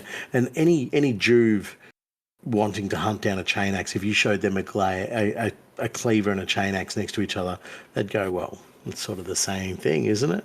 It's a smallish handle with a big head that goes choppy chop, spin, spin. Yeah. And that's it. Like, it literally mentions it a couple of times in that read. It's just like, yeah, man, you can use chainswords as a pretty sort of regular, go to town close combat weapon. But if you want to make your adversary shit their pants as you're rushing towards them, just a little bit more, you come at them with a chainaxe or a chain cleaver or a rotary flensing saw, something like that. Rotary. Yeah, the rotary flensing saw's a different kettle of fish for me, though. I love that. It's a chainaxe on a chain. You're just swinging it around. Like the world's most crazy cowboy. Yeah. I'm going to lasso you. What did you lasso? Well, there's that bit there and that bit there, and I don't know where the rest of it is, but I'm pretty sure I lassoed it all up. So we are trying to wrangle these grox into that pen. You are killing them all. I'm going to lasso you in a second, buddy. The worst cowboy on Necromunda. gang idea. No. We've done our cowboy idea actually. We But have. no, the flensing saw I love. But getting back to the axes, it is as you say before when you're talking about the chainsword. This is the true weapon of terror. Do you know what I mean? This is I'm not trying to cut you down. I'm not showing my status as an officer. Blah blah blah. I'm using something that is designed to crash through your guard, rip your armor to shreds in a very small point, and then absolutely turn you into some sort of unrecognizable mess. Because when you're swinging an axe, it says there because of the half, because you've got so much more of your body behind it, you're hitting harder. Like you're saying, this is a club that just happens to have an axe blade covered in murder. Yeah, absolutely. It's designed to pulverize as much as it's designed to cut. Yes. And that's when we talk about the Khorne Berserkers, that's exactly why they want that. It's blood for the blood god. Now on Necromunda, and I mean we see them enough. We do see chain axes enough, but you almost don't see them enough as well. Do you know what I mean?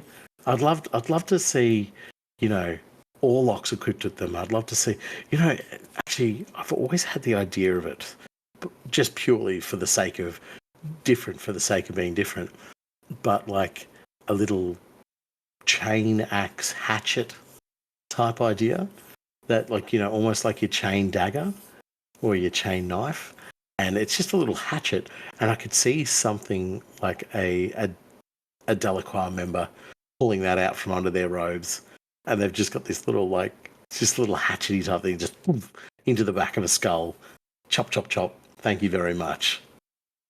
That's horrific. It is. That's horrific. Oh, I love that. Oh man, I want to make so many chain. How many chain axes are there outside of the corpse grinders? There's the Cawdor have some. There's that cool Cawdor one. Aethera has a chain axe. Special mention for Aethera though. We talk about the ability of a chain weapon to not use, a chain axe to not be very much a finesse weapon. But when I look at Aethera's weapon, I'm like, mate, that looks like a finesse weapon. That looks like she could use it to disarm somebody. It's just the beautiful design of that weapon, the aesthetics of it. It just looks more stylish, more graceful than, something that we would see in the hands of a Cawdor member or so forth. But once again, I believe, and this goes down to it, Aethera is a different creature to your average person. Obviously, she's engineered. She's designed to be the bodyguard of Adina Sabine. And she goes toe to toe with a freaking Goliath and comes pretty close to putting them down. So this harps back to what I was saying earlier in the episode about particular well-trained specialists. And man, you're absolutely right. Damn. Okay. But that's what I'm saying. I have this idea in my head that these particular individuals exist who use these weapons in a way that they shouldn't be used, in a way that exemplifies and glorifies them to the point where even the most dangerous of combatants would look at that and be impressed with their skill. No, you know what? I take it back. Aethera is not using that with finesse. She has a character with a screwer. You know what? My prejudice is getting in the way here. No, I think you're absolutely right. She is using it in a way it is not designed to be used. And she is able to do that because she is, for lack of a better term, she is better than 99.9% of people who would pick up a chain axe. She is better. Through but not only genetic design and manipulation, but through skill and the ability to train to be better with her chosen weapon. No, you are, I will admit it, happily on this recording. I'm going to edit this part out so no one will hear it. But you're actually right. I was wrong. You are right there. There is Do we one. want to throw that into a bit of a No, Samuel? no, No. no, we're definitely not. We can talk about it in the next We're, episode. Too. no, it'll be 2 episodes where you'll forget about it by then. Yeah, no, I agree with you. She is one of the few who can actually do it. The only other sort of human group I can think of would be the jackals from the World Eaters range. Oh yeah. They come with a whole mess of chain axes, but I also want to say that the majority of those would really only be sheer weight of numbers getting you down. Oh, they'd be stomping you with the chain axes. They Yeah. wouldn't be. They wouldn't be trying to disarm you. Well, they would try and disarm you by literally taking your arm off. Yeah. Everything would just be pure impact. Just hack and slash, or just use it like a mace. Just thump. Keep hitting the same spot over and over again. Super ironic. The chainaxe actually has the trait disarm. The chainsword does not. Yeah, it's ours. Oh, it does. Oh, but that's exactly what I was saying. It's about taking off the person's arm.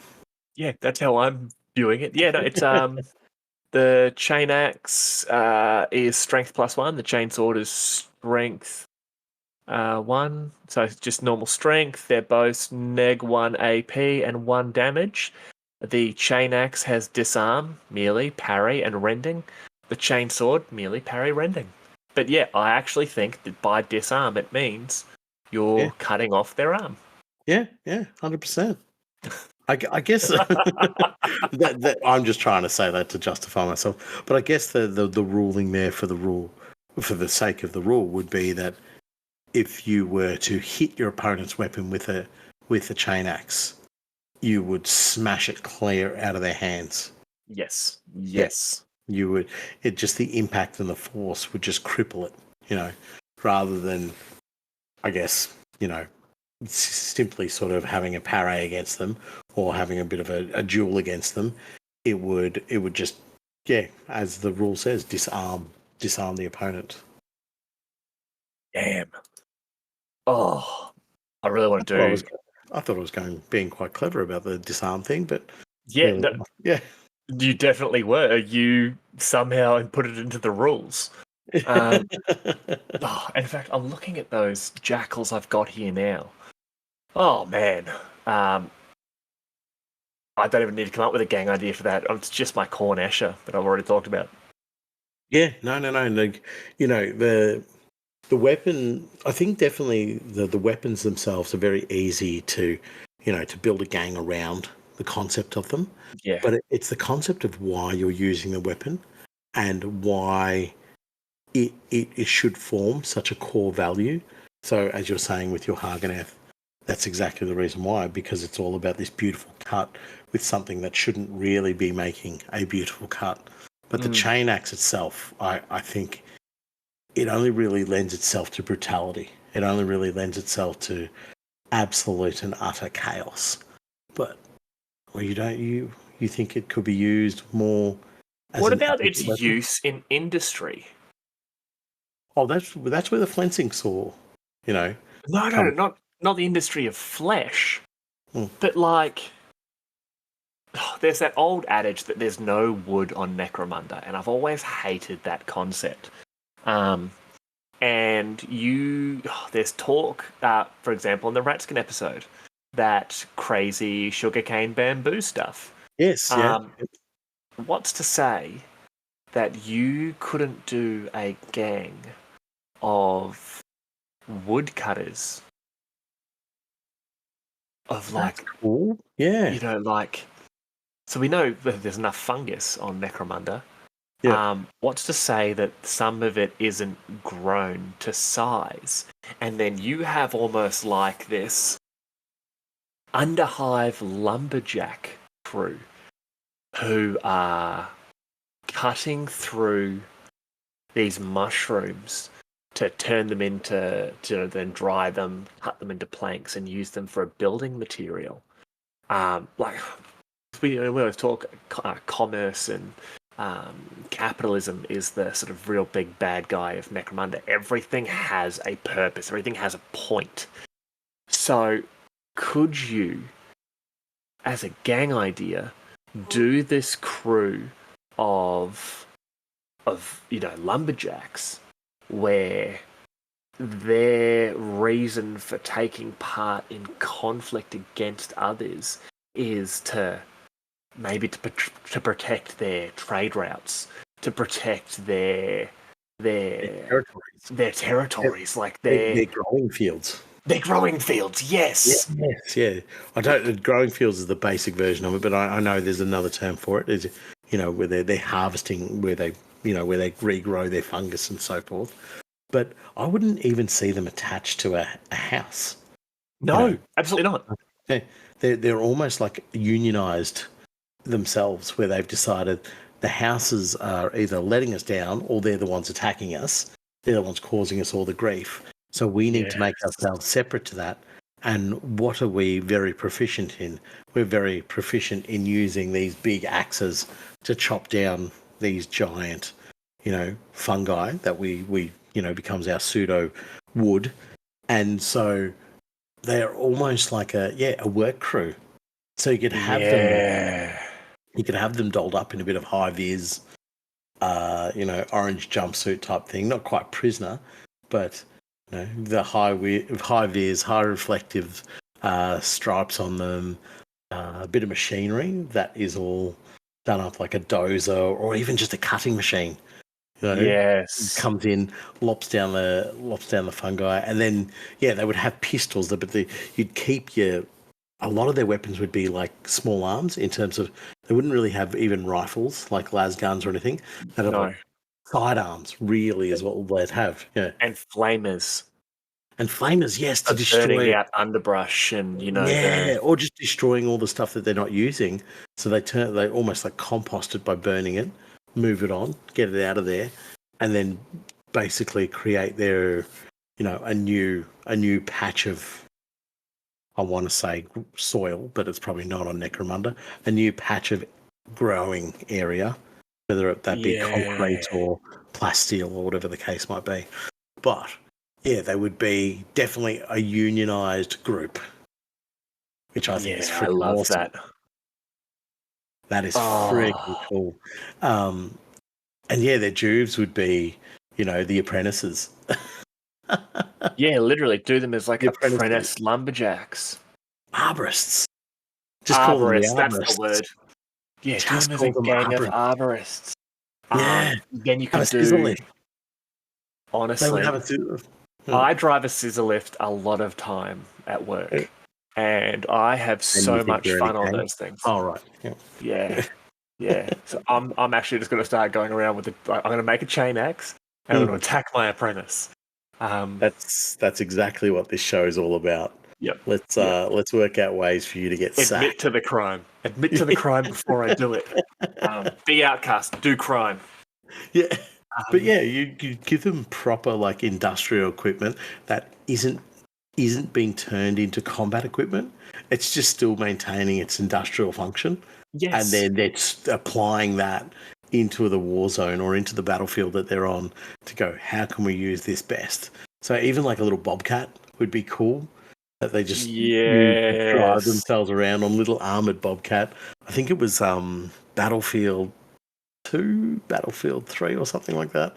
You had the little armored bobcat you could drive around on and you could shoot from the back of it.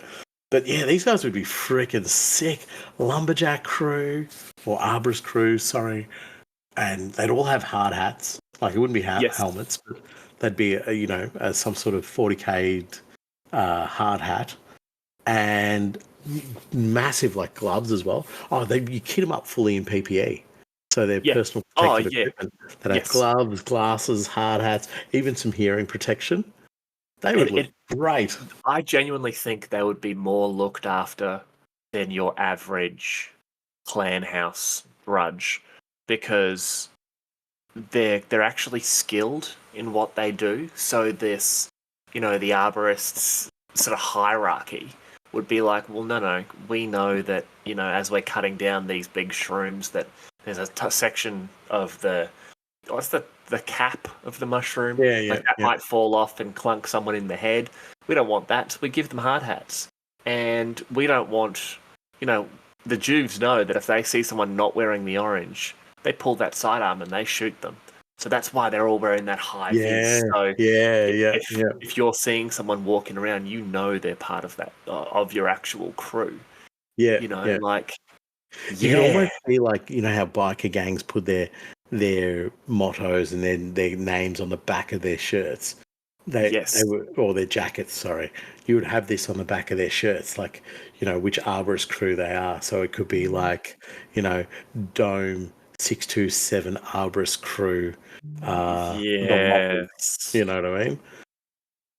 So they would have their own little nickname. Yeah, they would be really, really cool. And you just go to town with just equipping with as many chain axes as possible. And even just as aesthetics, you have like the little chain cleavers or little chain those hatchets. chain tomahawks you mentioned before. Yeah, just hanging off their belts. They don't do anything. They're not usable in the game, but they just have them all in these small little variations. And because I know you'll love it, they would have, like, the Dark Angels, they have the Watchers in the Dark. Yeah. Yeah. The Arborists would have, because they're a pretty friendly crew. As long as you're part of sort of their clan, in my mind, they're very, they remind me of, like, steppe nomads, where there's lots of sort of racial difference between them all, but they're all a single homogenous unit. So they may have slight mutations that are allowed within their crews.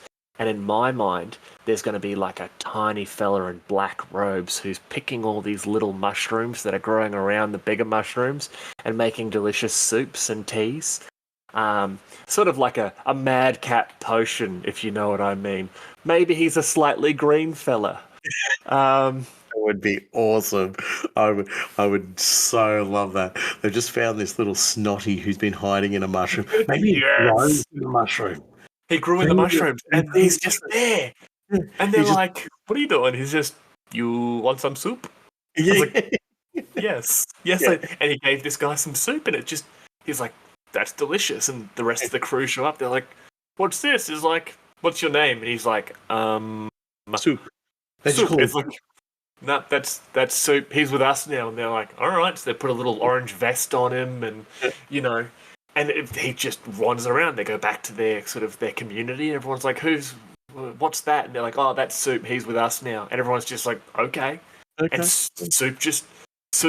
Oh my God, Soup would be your slopper, and he's just dragging it. They've made a little cart for him, and he has a little pot, and he just throws mushrooms and stuff that he finds in there. Like a little red wagon just full of mushrooms that he just tows along with him, just hunting around on the battlefield, oh yeah, little red mushroom. Yeah, we'll throw that one in there, and the occasional lizard he gets and throws that into the soup.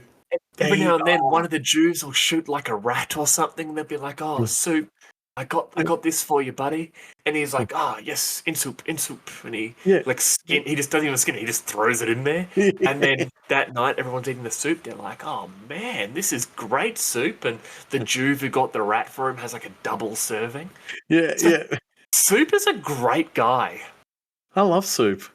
Oh, Soup is my favourite. Soup is genuinely. It now goes Timmy Helmore and like all of the Timmies.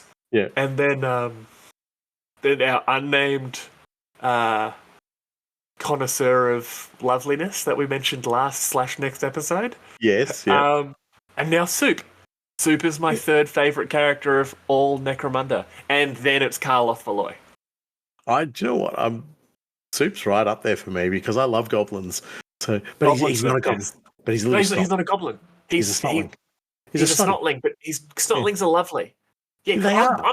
I'm picturing he's like, this is something about. He's like the size of like a 1-year-old who's just learning to walk, and he's just He's like an infant size, but he can walk and he's got little robes. He's got a little orange vest on, and he drags around his little red cart full of mushrooms. Oh, he's brilliant. I love him. And just a little cooking pot, like a little sampler pot that he just brews very quickly and just has a little taste from. Perfect. Good recipe. Yep. Sooup, make that one. I love Sooup. Oh, Soup's the best. Shout out to our boy Sooup. You're killing it, Sooup. Job well done. Great bloke. Oh man, I love Sooup. So that was my gang idea for chainaxes, and now we've invented. That's right. We're doing a chain weapon episode. We are doing a chain weapon episode. Okay, chain axes. Getting back to chain axes. So we have our lumberjack gang, and this has been mentioned to us before, and I think I've mentioned it on a different episode. We're doing our best to bring it back to where we started, because we definitely do derail. So we went from chain axes into a lumberjack gang, into the greatest character ever made. Greatest character ever created, yep. You know what? I'm actually with you. It's now Sooup, then Timmy Helmore, then unnamed lover of voraciousness, and then Carla Falloy. Yep, no, I can go for all that except for Carla Falloy, but that's a different issue for a different time. Now we're back to the chain axes. All right, so back to the chain axes. I guess we probably should talk about some of the greatest chain axes to ever exist, and they're a duo, really. There's Gore Child and Gore Father. So we get into, I guess, my favourite chain axe, which is Gore Child, and it's my favourite because it's wielded by Khan the Betrayer, and Khan the Betrayer is one of my favourite characters of all time. I love him. I reckon he's awesome. And Khan the Betrayer or Sooup? Ooh, Sooup. Sooup always wins. Sooup. There was only one answer. Yeah, Sooup brings peace, and Khan brings pieces, but not peace. See what I did there? That's pretty clever. I like that. Yeah. Okay, so Gorechild is a massive chain axe that was once wielded with its twin, Gore Father, by Angron, the Primarch of the World Eaters Legion, during the Great Crusade and the Horus Heresy. Its chainblade teeth come from the jaws of the Micah Dragons of the Death World, Luther McIntyre 9. Shout out to Luther McIntyre. Its haft was forged from adamantium, and its head is a full 3 spans across. Originally dual-wielded in combat by Angron with its twin Gorefather, it is now used as only a single weapon by Khan the Betrayer, the champion of Khorne amongst the World Eaters. It is a weapon of terror, as you say, a weapon to inspire dread. But the fact that it's come from Luther McIntyre show that it does have an incredibly good lineage or heritage from where it's come from. It's literally the worst Death World ever, because it not only is the home planet of Ambles, but also Micah Dragons. So the teeth of which were ripped out to make these twin chain axes for a freaking Primarch. Do you reckon they killed the Micah Dragons first, or that was part of the test to see if you can get the teeth out whilst they were still alive?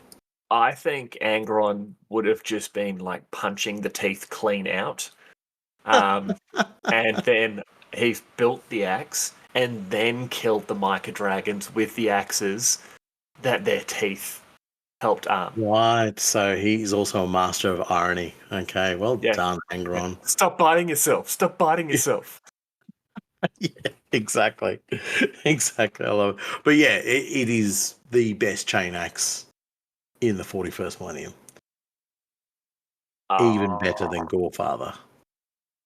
Oh, well, it's because unlike Gorechild, Gorefather is stuffed.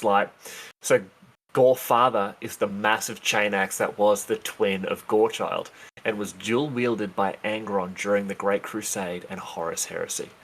Almost nothing is known about this weapon, including whether it was an identical copy of Gorechild or whether it differed in its manufacturer. Its current whereabouts are also actually unknown because there was damage during the heresy, and Angron basically just threw it away. We don't know what's happened to it. No. They know what's happened to it. It's been recovered. Gorefather has been recovered. So Gorefather, where was I reading this? Here it is. Here, sometime after the Horus Heresy, Gorefather was somehow recovered and repaired to its former glory. The relic chainaxe now has such an immense importance to the World Eaters that numerous wars have been fought between rival warbands seeking to claim it for themselves. That's So the best. It's become almost like a piece of what do you call them? A religious iconography. You know, it's become a religious icon. Sorry, not iconography. That they are now fighting over, and this is, how a weapon can be venerated and can be, taken to the next level to the point of it's not even being used, and warbands are going toe to toe over it to see if they can recover it. And I don't know what they would do with it because it is the weapon of a Primarch who is realistically wielding it. And if they were to do it, I'm sure Angron would come a knocking. Just be like, "I'll have that back, thank you." Well, but who recovered it and who repaired it? That's the interesting. That's what I was going to say. Well, with you look at that, like Angron's elevated himself beyond Gorechild and Gorefather now. He's running around with, like I think a sword that used to be a piece of metal that he beat a demon to death with, and now it's a demon sword, and he's got a big chainaxe as well. So yeah, the demon weapon, Samniarius, and the chainaxe, spine grinder. Like, hot damn. So yeah, he's got demon prince sized weapons now. So I don't think he's gonna care about it. Oh, surely as a point of status, he would care about it. Like, who's taken my weapons? Who thinks? And maybe he could just hang it on his hip like a little chain hatchet. If those bloody chain hatchets. Nah, man, I reckon as long as it's being used for righteous slaughter, Angron's not gonna care. And that's the thing. That's what I'm like. I love this because this weapon that was cast away by Angron, that has been found and repaired. Now the concept of getting a hold of it, you're willing to risk your whole warband to be the one to hold it, knowing that someone else is just going to come after you to have it. Oh man, that's a mission right there. Yeah, that leads to perpetual war, doesn't it? It's like exactly what hates that. Yeah, no, the old pacifist sitting on his big chair, just go, boys, calm down. Let's not do this the hard way. Come on. No, but yeah, this is exactly what I was saying earlier about the idea that it becomes like a religious icon, something that you can draw to, and it's something you could quite easily implement into a campaign in Necromunda as well. Having people track down weapons and track down bits of equipment that you could go, hey, you're not even going to use this. You're actually going to get it because you understand the importance of having this bit of equipment or this particular, weapon. Very much like the Cult of the Bolt. Oh, that's sick.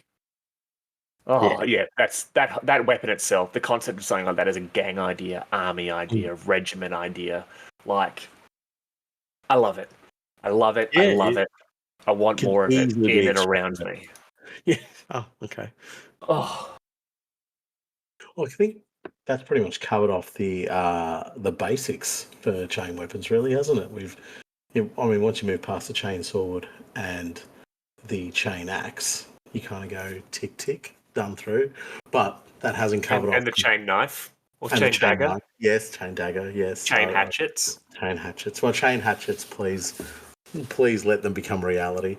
But I guess there's still a lot within the family of the chain weapon as well. There's the chain bayonet, which the Space Marines, Legion Astartes have on the end of their bolters, which I think is just a cool looking attachment.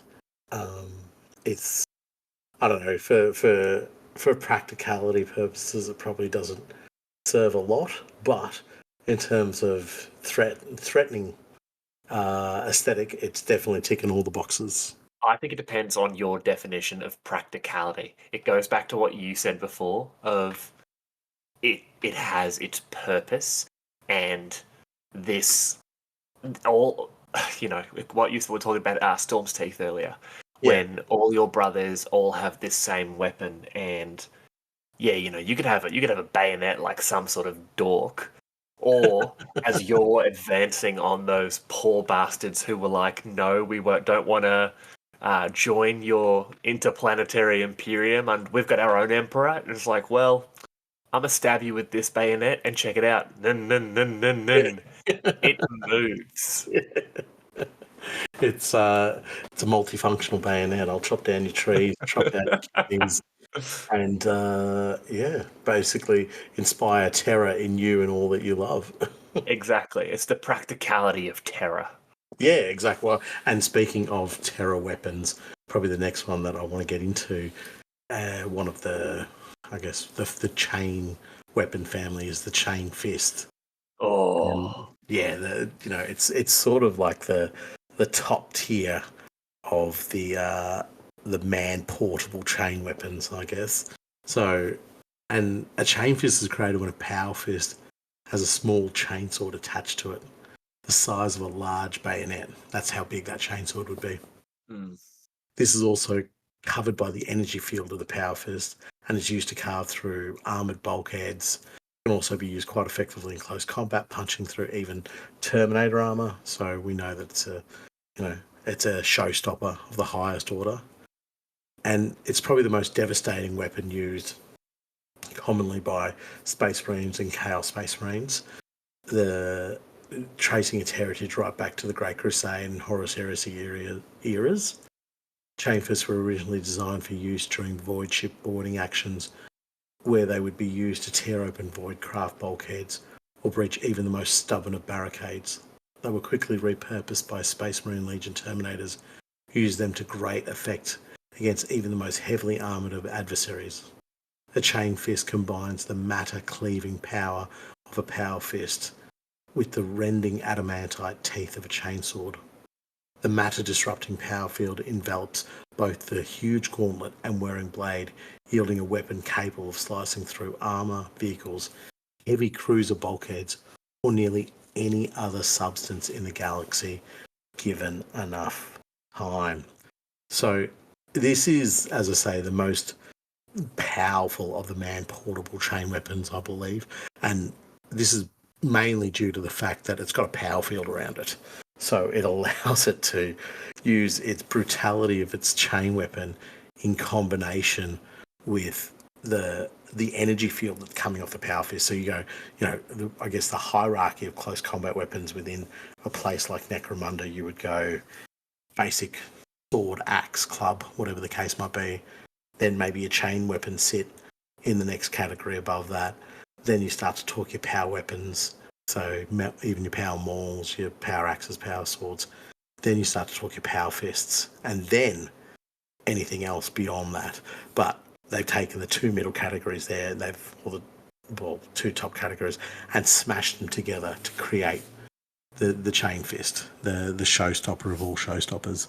Now, in the read, it does say that it's mainly used by Terminators, but in sort of our recent history of Warhammer 40,000 and Necromunda, we've actually seen the Imperial Navy breaches wielding the chain fist as well. So it's being stepped out of the realm of Terminator exclusive and now being put in the hands of human sized. And it's obviously in the miniature, it's a significantly smaller scale, but that means it opens the door for it to be played within Necromunda as well. Yes. Firstly, I, up until literally just then, did not realise that the power fist section of a chain fist, like the field, actually covered the chain fist as well. I've always Yeah, just been that's under what, the impression that was like get across the knuckles of the power fist, not the actual chain. Like oh, that's right. Yeah. that's ridiculous. Like I love its origin, where it's just like, oh man, we're gonna strap this on, and I can just imagine, these space marines and that because they're in the full sealed costumes. Sorry, armor, not costume. It's a Costumes. costume. Um, they'd just like climb onto the side of these, or they'd be, launching missiles onto the side of an enemy vessel, and they climb out and they're just carving through the bulkhead because as the oxygen's being ripped out, whoever's inside is just being spaced, and they're Yeah, like, yeah, absolutely. "Looks Yeah. like we've got a door, boys." But You've got yeah, a ship, we've got a door. yeah, the chain fist really just got a like a kick in the butt as to climbing the ranks of what I think is probably the deadliest Imperial weapon.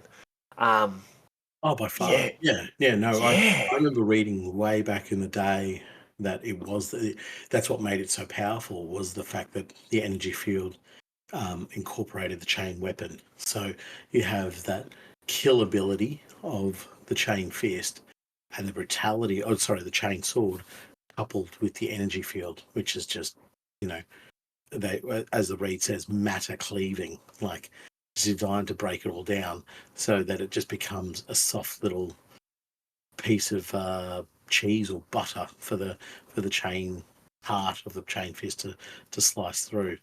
But as I mentioned earlier, the fact that we're starting to see them on human-sized miniatures, Oh. mate, the door is opening to have some very cool assault units. What book was it that the Imperial weapons were sort of brought into Necromunda? Was it the Book of Judgment?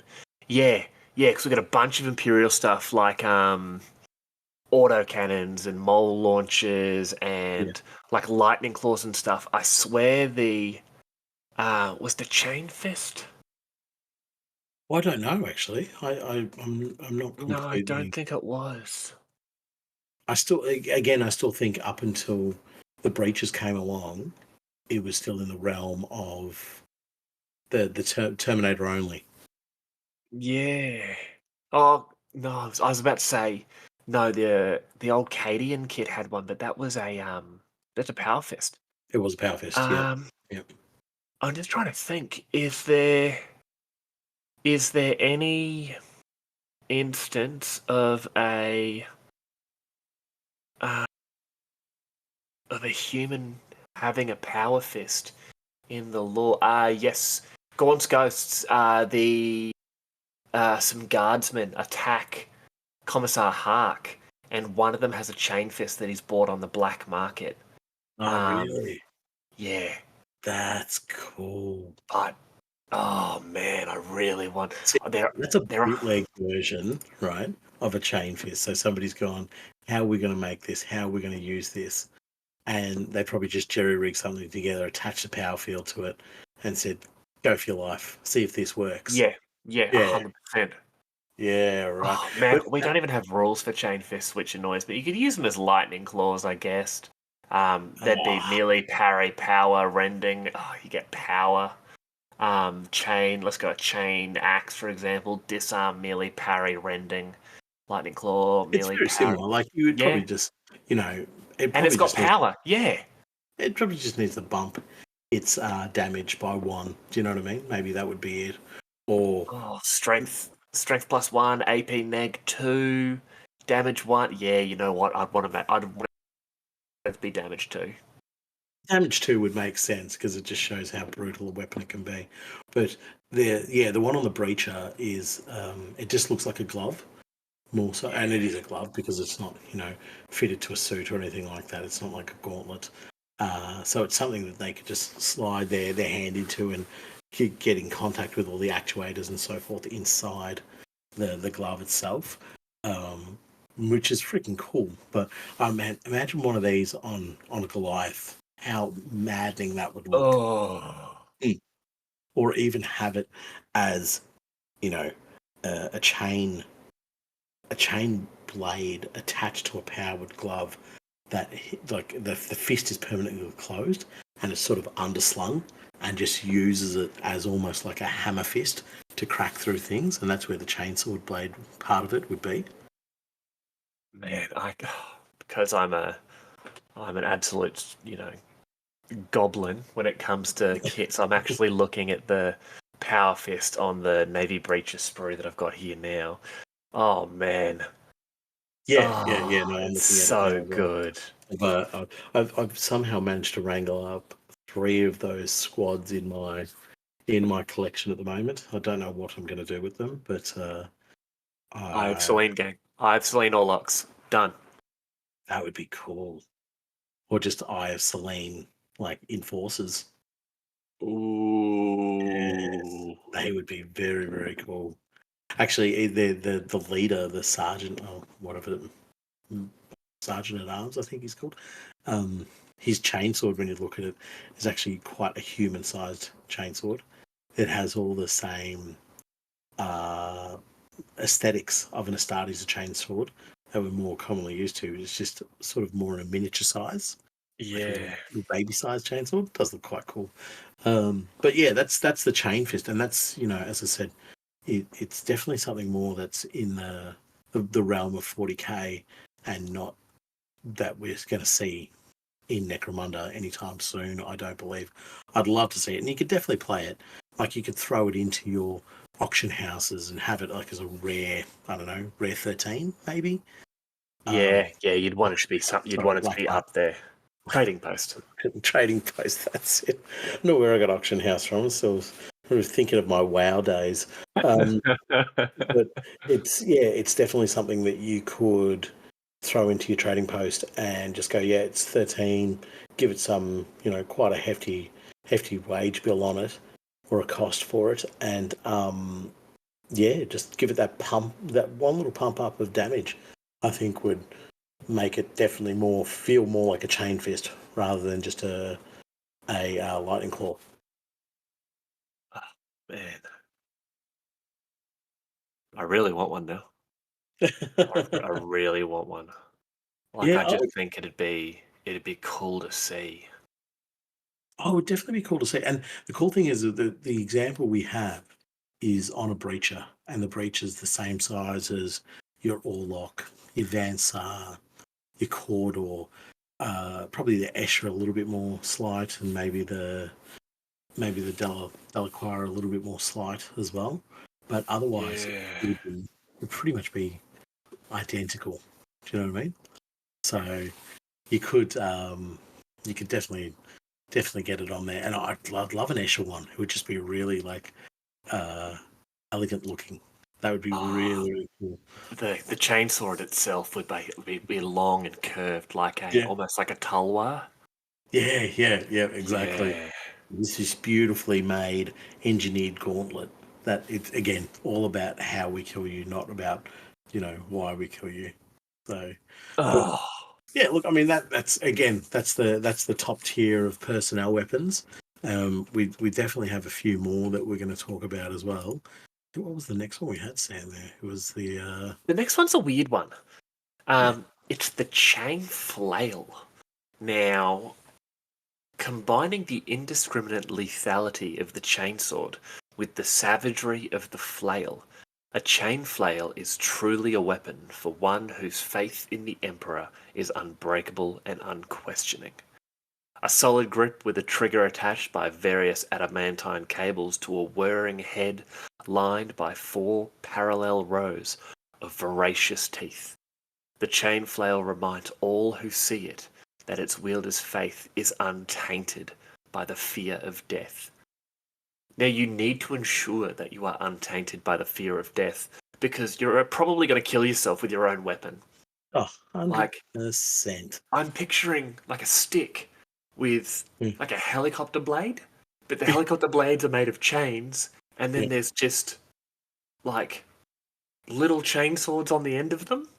yeah, So you're spinning this thing, and then they're spinning, and then they're whirring, and you basically need to be like a ninja ballerina to use this thing and ensure you don't cave your own head in and then smash out like your own face. I think the only image I can think of an actual chain flail is on the Dark Eldar Talos Pain engine. They have a chain flail. Oh, really? But Yeah. has that actually got the chain blades on it? Or is that No, just... no. Theirs is just it spins. Oh, I know what you're talking about. Yeah, Yeah. yeah, yeah. Totally know what you're talking about.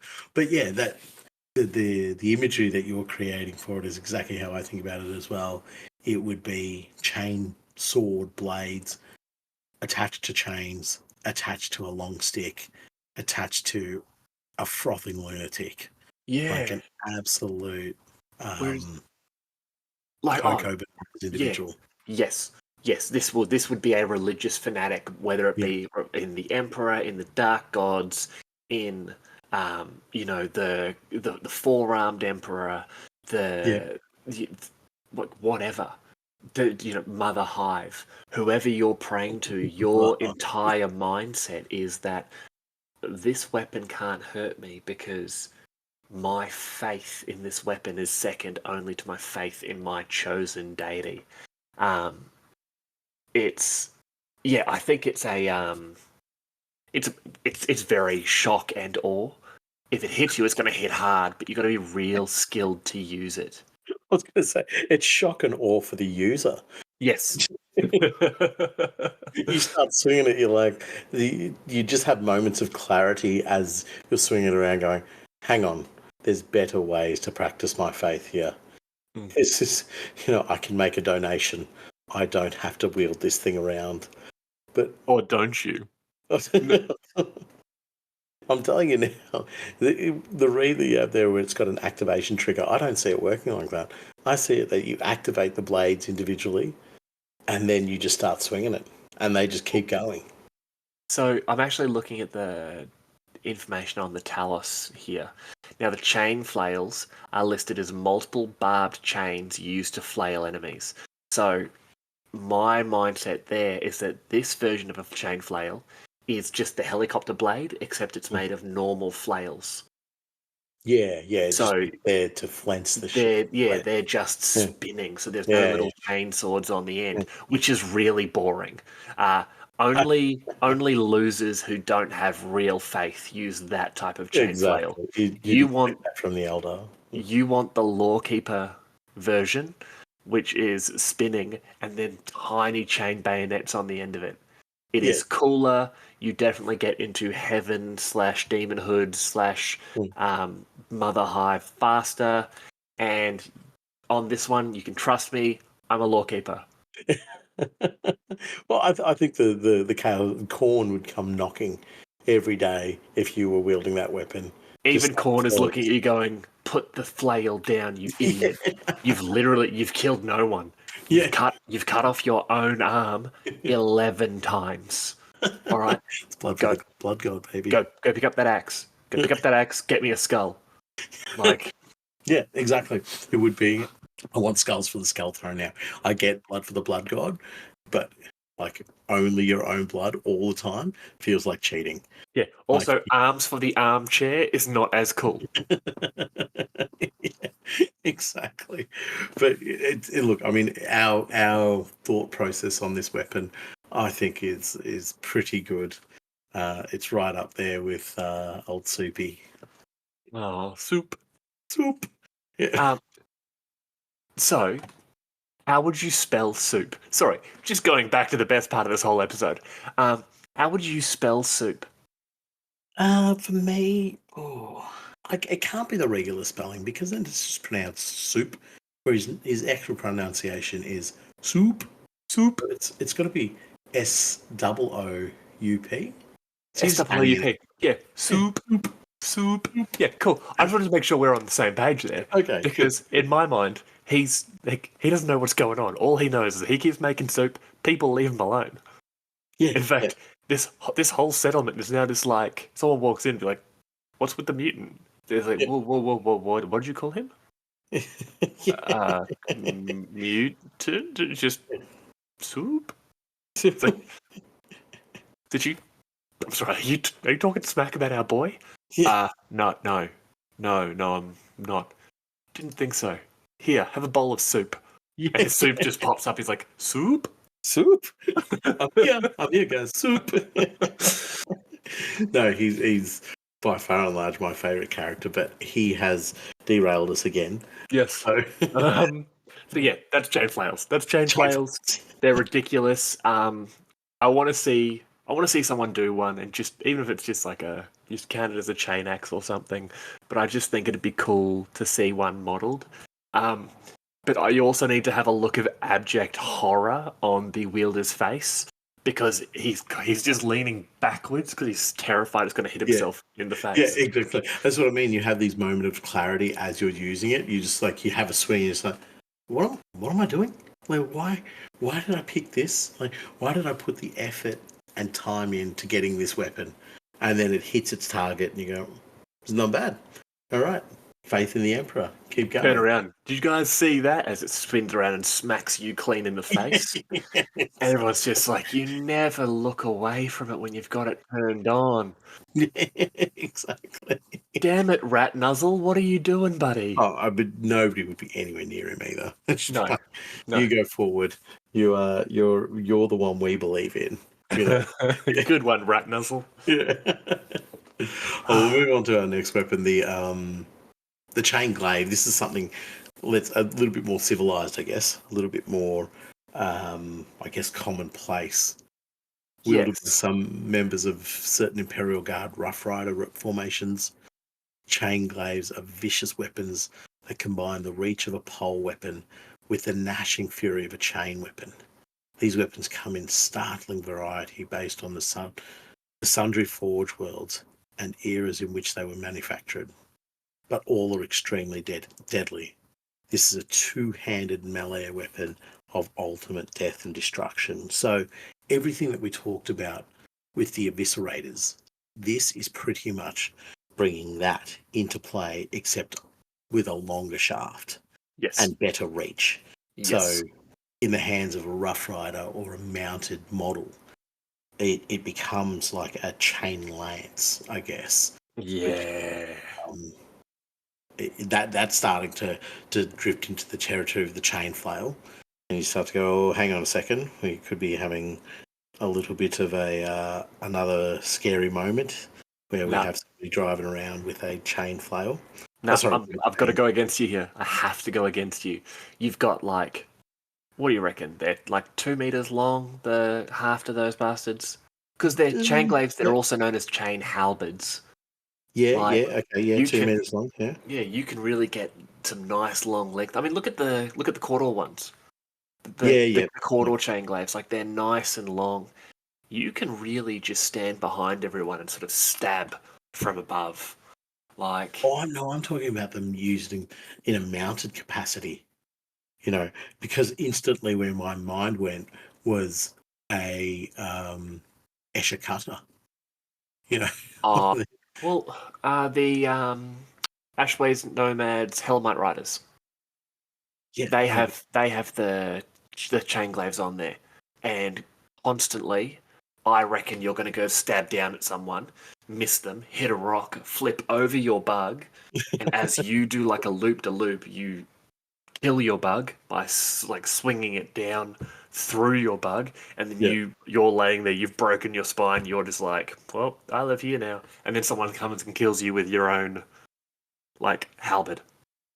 And that would leave that Ashway Nomad very buggered, like stuffed.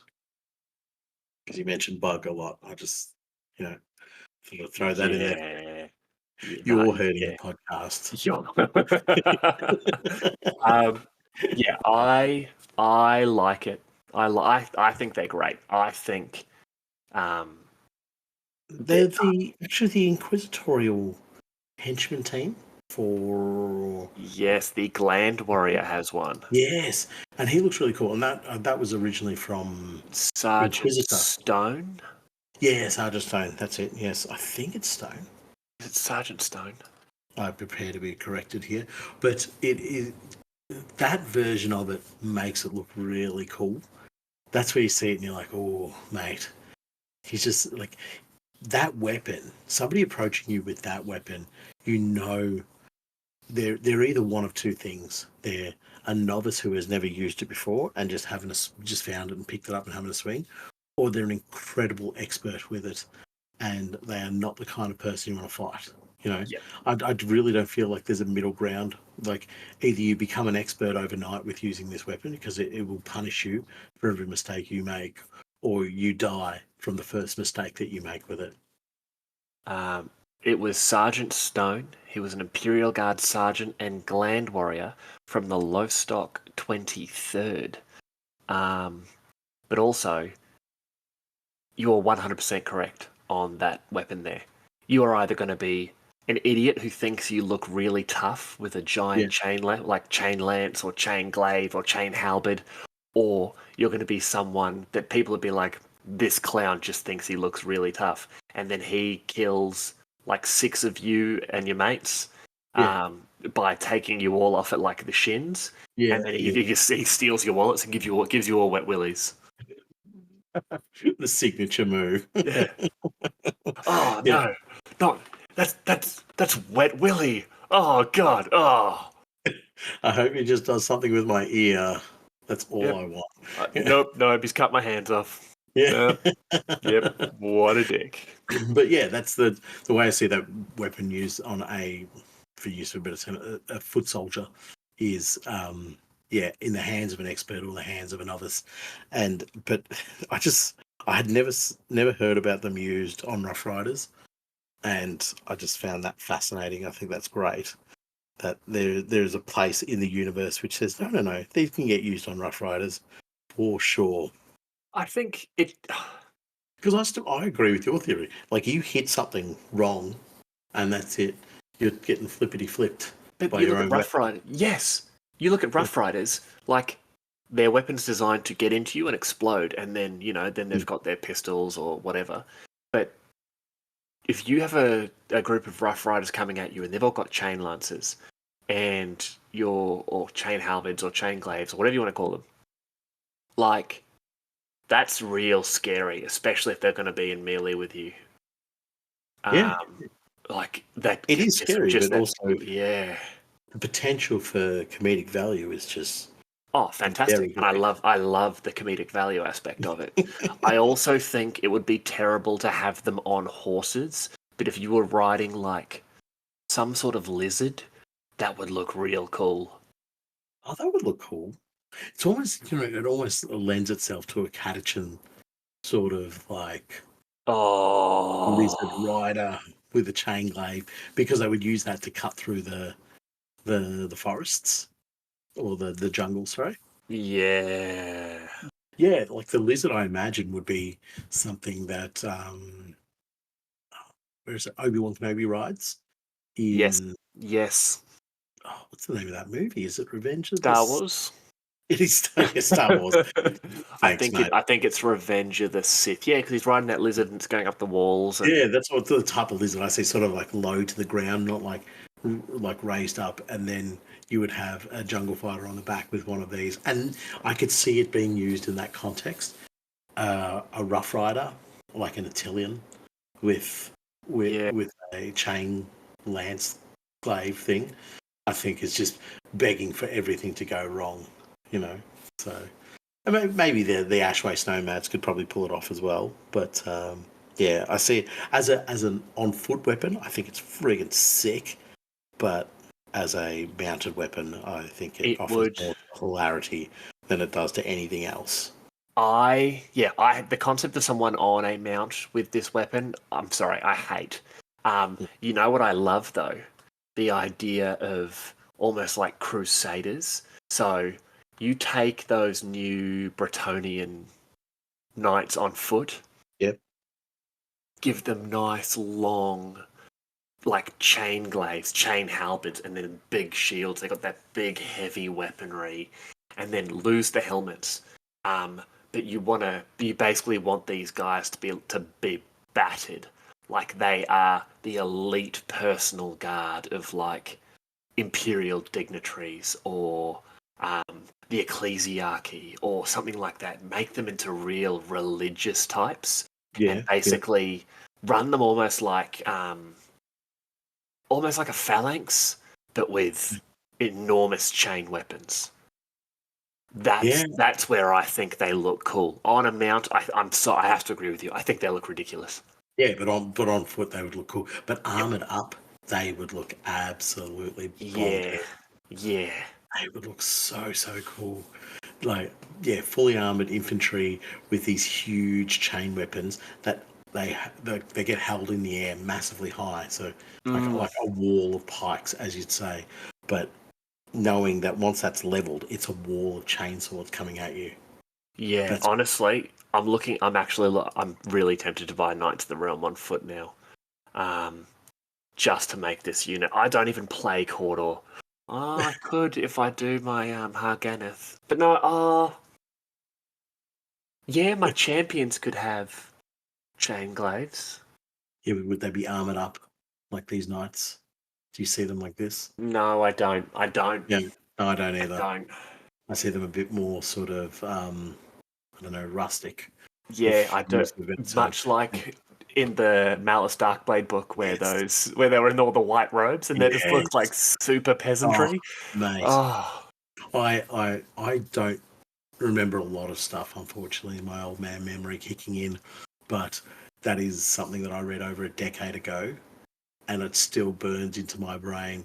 The Night of Blood, or whatever it was called. Yes.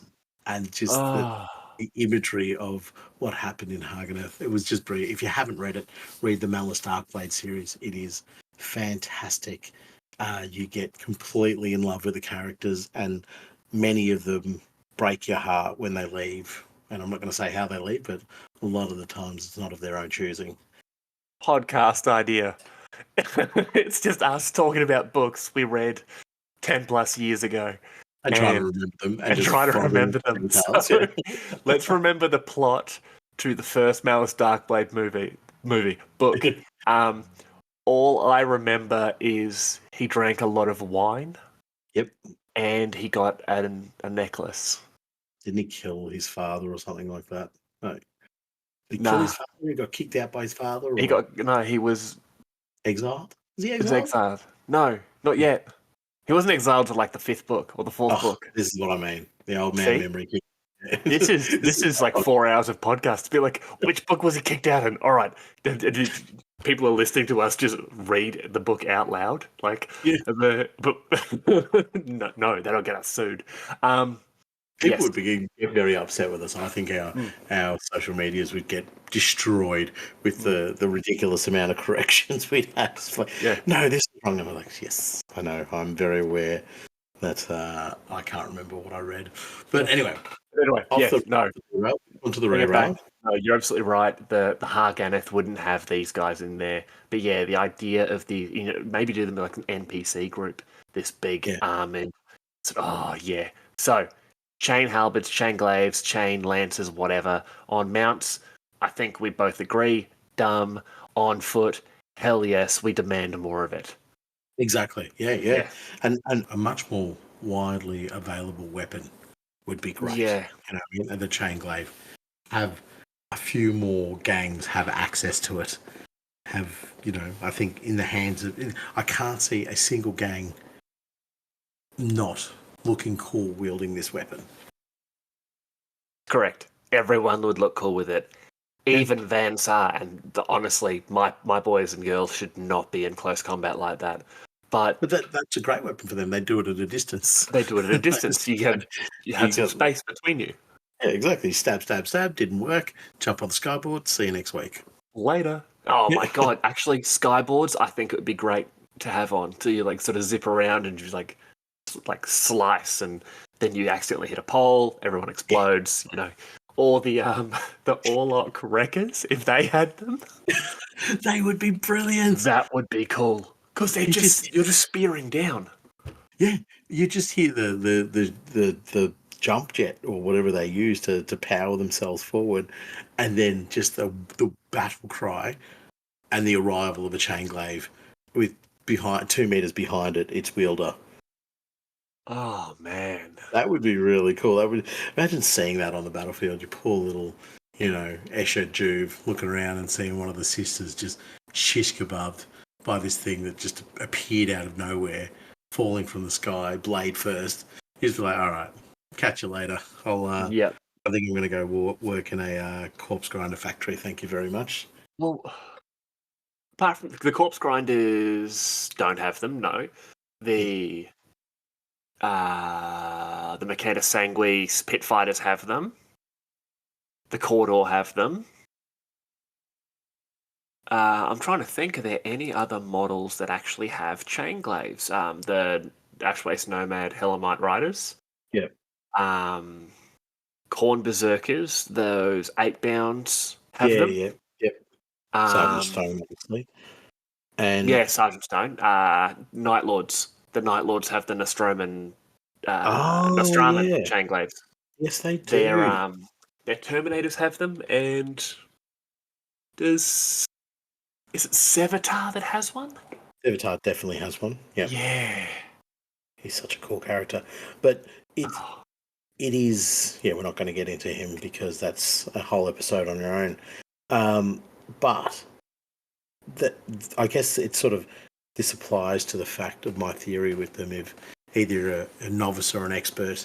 So that's probably why they're not as readily available, is because they even if they were, you wouldn't see too many of them getting around because they would be too difficult to use. So yeah, I love that.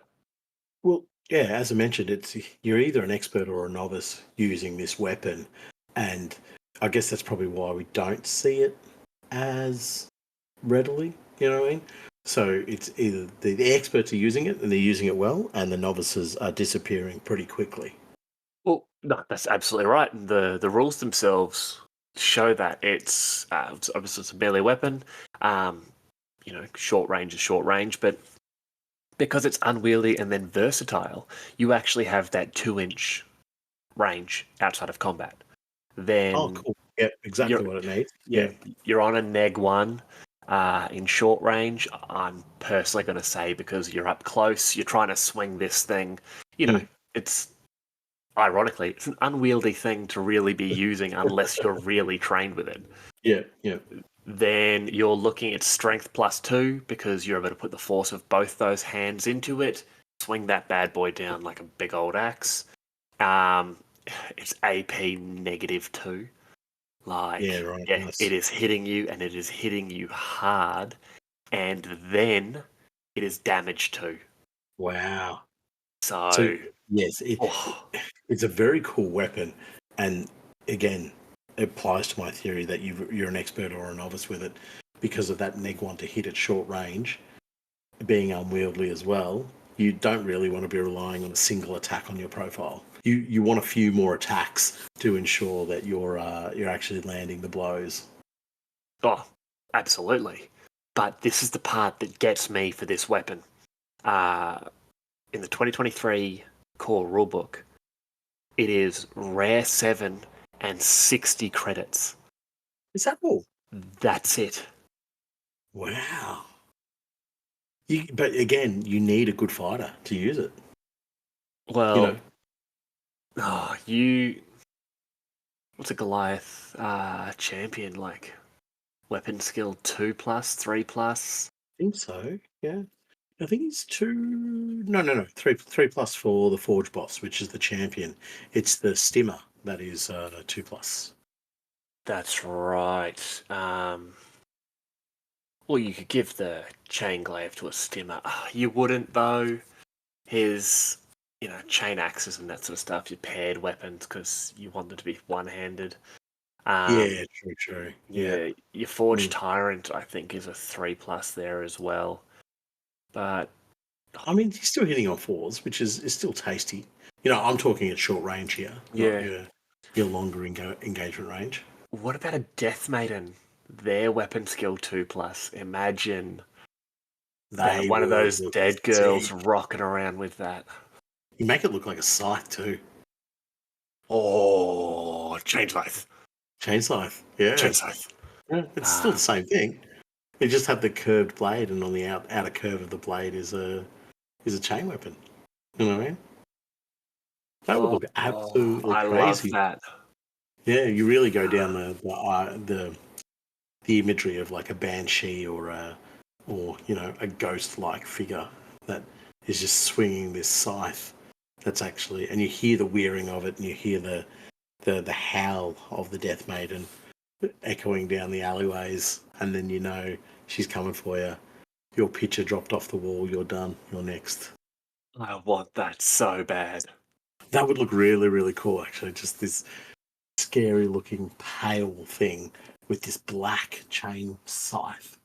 Yeah, this creature would just be haunting the alleyways and the streets of Necromunda, just going around, and you just hear those two sounds: the whirring of the chainsword and the howl of the creature, and that's it. Yeah, your numbers up. So, yeah, I love that. That's actually really cool. I pat myself on the back for that idea. Well done, Nath. You could do some really cool gangs around it as well. Yeah, yeah. Well, that's the thing. Rare 7 Venators, when you make a Venator gang, don't they have... Yeah, I think the leader is up to 11, like a rare 11 sort of thing, and champions rare 10 for their choices. Yes. Yeah, Yes, yes, yeah, yes, yeah. yes. So you could almost make your, your knightly unit, your phalanx sort of thing. Hold on. I've got it here. Where's my Book of Peril? All right, let me just quickly... the joys of coming up with dumb ideas while recording. Yep, okay. So, yep, you are absolutely right. A leader is 11. Well done. Rare equipment of a rarity value up to 11 from the trading post. They have no restrictions. The champions are up to 10. And your regular gangers are up to 8. You could arm every single one of them with a chain lance. Yes, absolutely. Make your regiment. Chain glaive. Chain glaives, yeah, the whole lot. Okay. So they're unwieldy, which means okay. So you can't give them a shield at the same time. The shields can just be there for just for looks. Look, yeah. Yeah. Oh man. They would look bonkers as a unit like that. But I mean, if they're that cheap in the rareness, yeah, putting on a Death Maiden as well, that's easy as. That's cool. I'm inspired by this now. I kind of want to have a gang with at least one chain glaive in it. At least. Let me Probably bring more. up.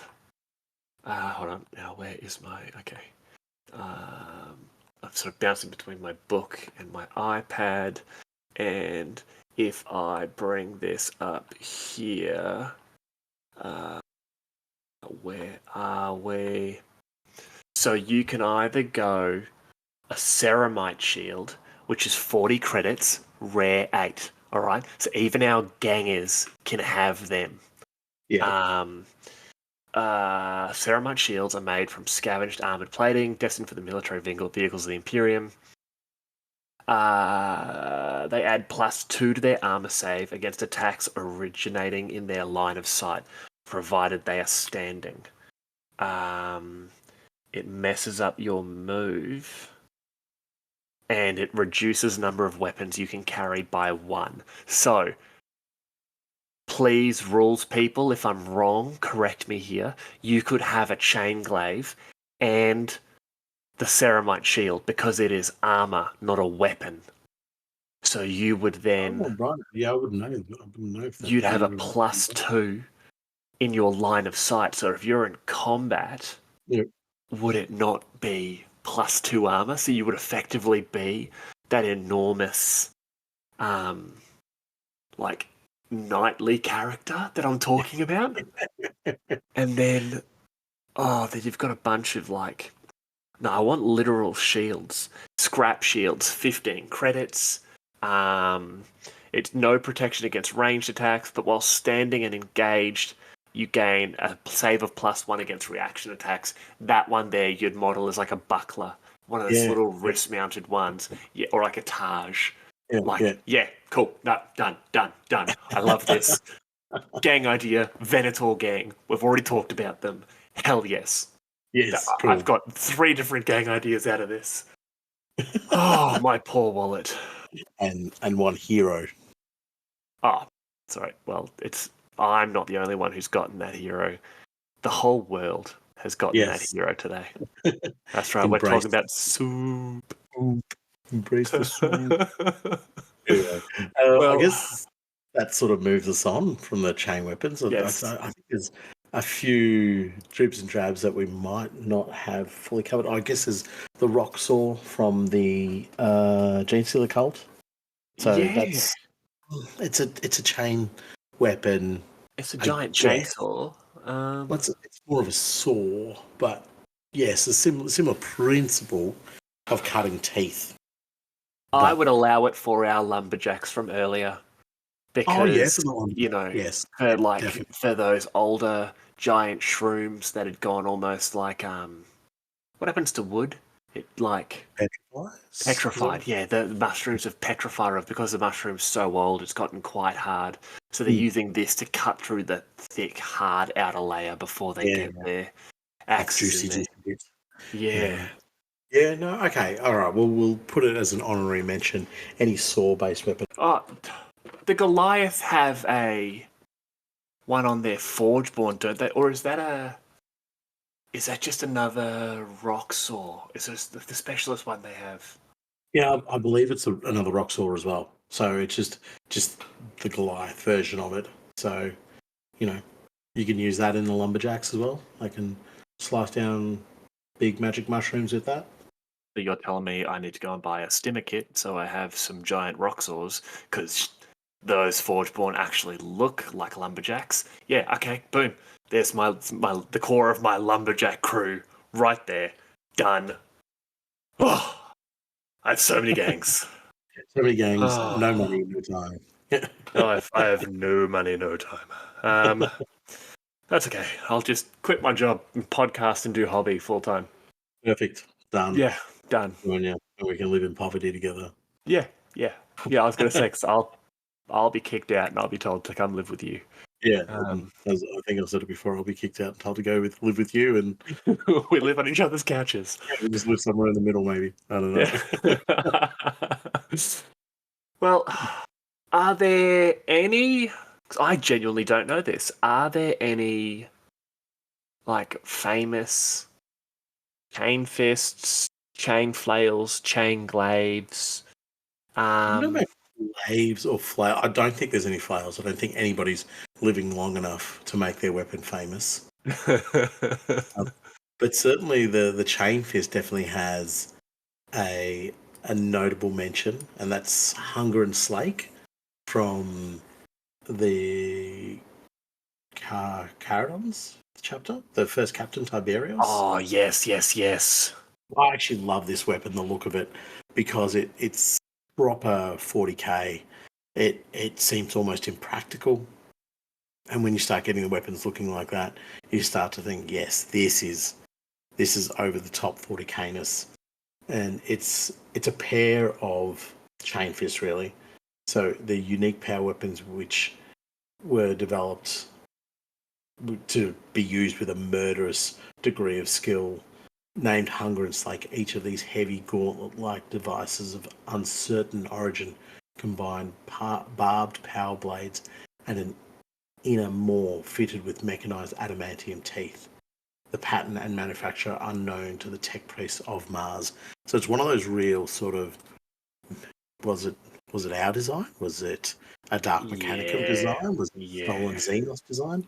It probably is, some blood-fueled maniac of a blacksmith working for the World Eaters, coming up with this and going, here, boss, this will get you all the skulls and blood you'll ever need. Also, don't try and scratch your head with it, because you're just going to be into a lot of trouble. So, and then there's Nutjob Kakaradon, kicked his head in and stolen it. Yeah, he's just got what are you looking for? I mean, wielding 2 chain glaives was nice, but this is the proper stuff. But that's about the only real famous chain weapon that I know of. That's in more sort of the more obscure chain weapons, not the swords or the axes. I looked up the Night Lords and Sevatar. Of course. Remember, he has that chain glaive, and that is actually called Knight's Whisper, and this is sick. It's so elegant. Knight's Whisper was an archaic, but oh my god, but elegant, mastercrafted Nostraman chain glaive that was wielded by the Night Lord's Legion captain Iago Sevatarion during the Horus Heresy. Now, it turns out it used to belong to the Night Haunter until he was like, yeah, I don't want this anymore, throws it away. So then Sevatarion grabs this thing and basically uses it to just kill a whole mess of Dark Angels. And he loved it because, and how cool is this? Its teeth cut through the Loyalist power armor better than his last chain glaive, and the weapon's Archaeotech motor tuned to a sibilant purr instead of a discordant roar. So the thing is literally a whisper, and it's an enormous chain glaive. That is actually really, really cool. It takes away everything we've been mentioning about chain weapons, though. The raw, the guttural sickness you feel from hearing that thing kick off. But in the hands of Sevatar, it sort of makes sense as well. That is I love it. Very, very awesome.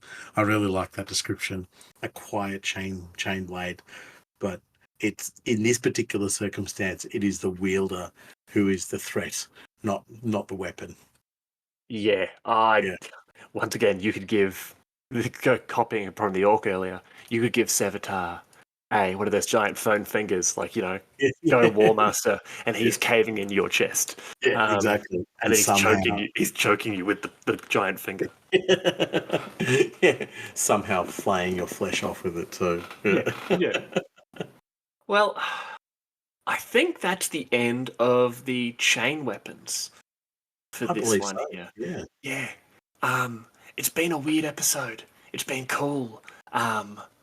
I am really wanting to do a bunch of chain weapons now. Like, a weird amount of chain weapons I really want in my life. Well, there's not an unhealthy amount, so go for it. And also, I'm going to have to make a tiny red wagon with a little pot on there for our mate Sooup. Sooup. For a chain weapons episode, I definitely have my favourite bit of this episode, and it has nothing to do with chain weapons, I'll tell you that. No, it has nothing to do with chain weapons. It's this tiny... He's a snotling, right? He's a snotling. He's a snotty, yeah. Yeah. So, is he pulling the wagon? Yeah, so maybe he's pulling it, or actually, do you know what he'd have? He'd have like a little mushroom person, like a myconid, who would be from D&D. From D&D, yeah. Yes. Him out and helping him pick the best mushrooms and so forth. Just a little helper, He's probably cooked him up in the pot and brought it to life somehow, and thought, "Oh, you're not Sooup. You're other than Sooup. You can help." Your Sooup friend. Yeah, your Sooup friend. You help Sooup. Okay, well, Soup's going to have to get his own episode. I think so. Maybe in his own series, who knows? And the next episode of Sooup Lorekeepers, our personal theories on Sooup. Okay, well, closing thoughts. What do we think, apart from Sooup? Apart from Sooup, I am greatly impressed by the chain glaive, now knowing its rarity and what it costs. It just... I feel like it needs to be thrown in there, because chain axes and chain swords are cool, but you expect to see them. Yes. Like watching your opponent as you put down at least 3 miniatures equipped with chain glaives, just going, what kind of psychotic person is across the table from me Why did they do this? What have they got planned? What's the gotcha that they're going to get me with? You know, what's happening? And all you're doing is just running up to within 2 inches and going stabby, stab, stab. In my mind, this is right up there as like scumbag mindset as the Timmy Town Locos. Yeah. This is up there with that. Yeah, yeah. I'll play the Locos, you play the chain glaive wielding nut jobs, and we'll just have no friends left. Yeah, absolutely. But I don't think it's that bad because you would have to use all your willpower to not advance them as a single block. You know, as almost like ranked up. You know, it's like no, I can't rank them up. And then you just find over the course of the game, you just sort of tighten up into this nice phalanx. So you're just like, oh well, forget the objectives, just kill them all. Well, like all of our episodes, or at least most of them, we are going to close this one off with a quote. And this one here is very apt for a chain weapon episode. Ain't nothing like the sound of a chainsword starting up.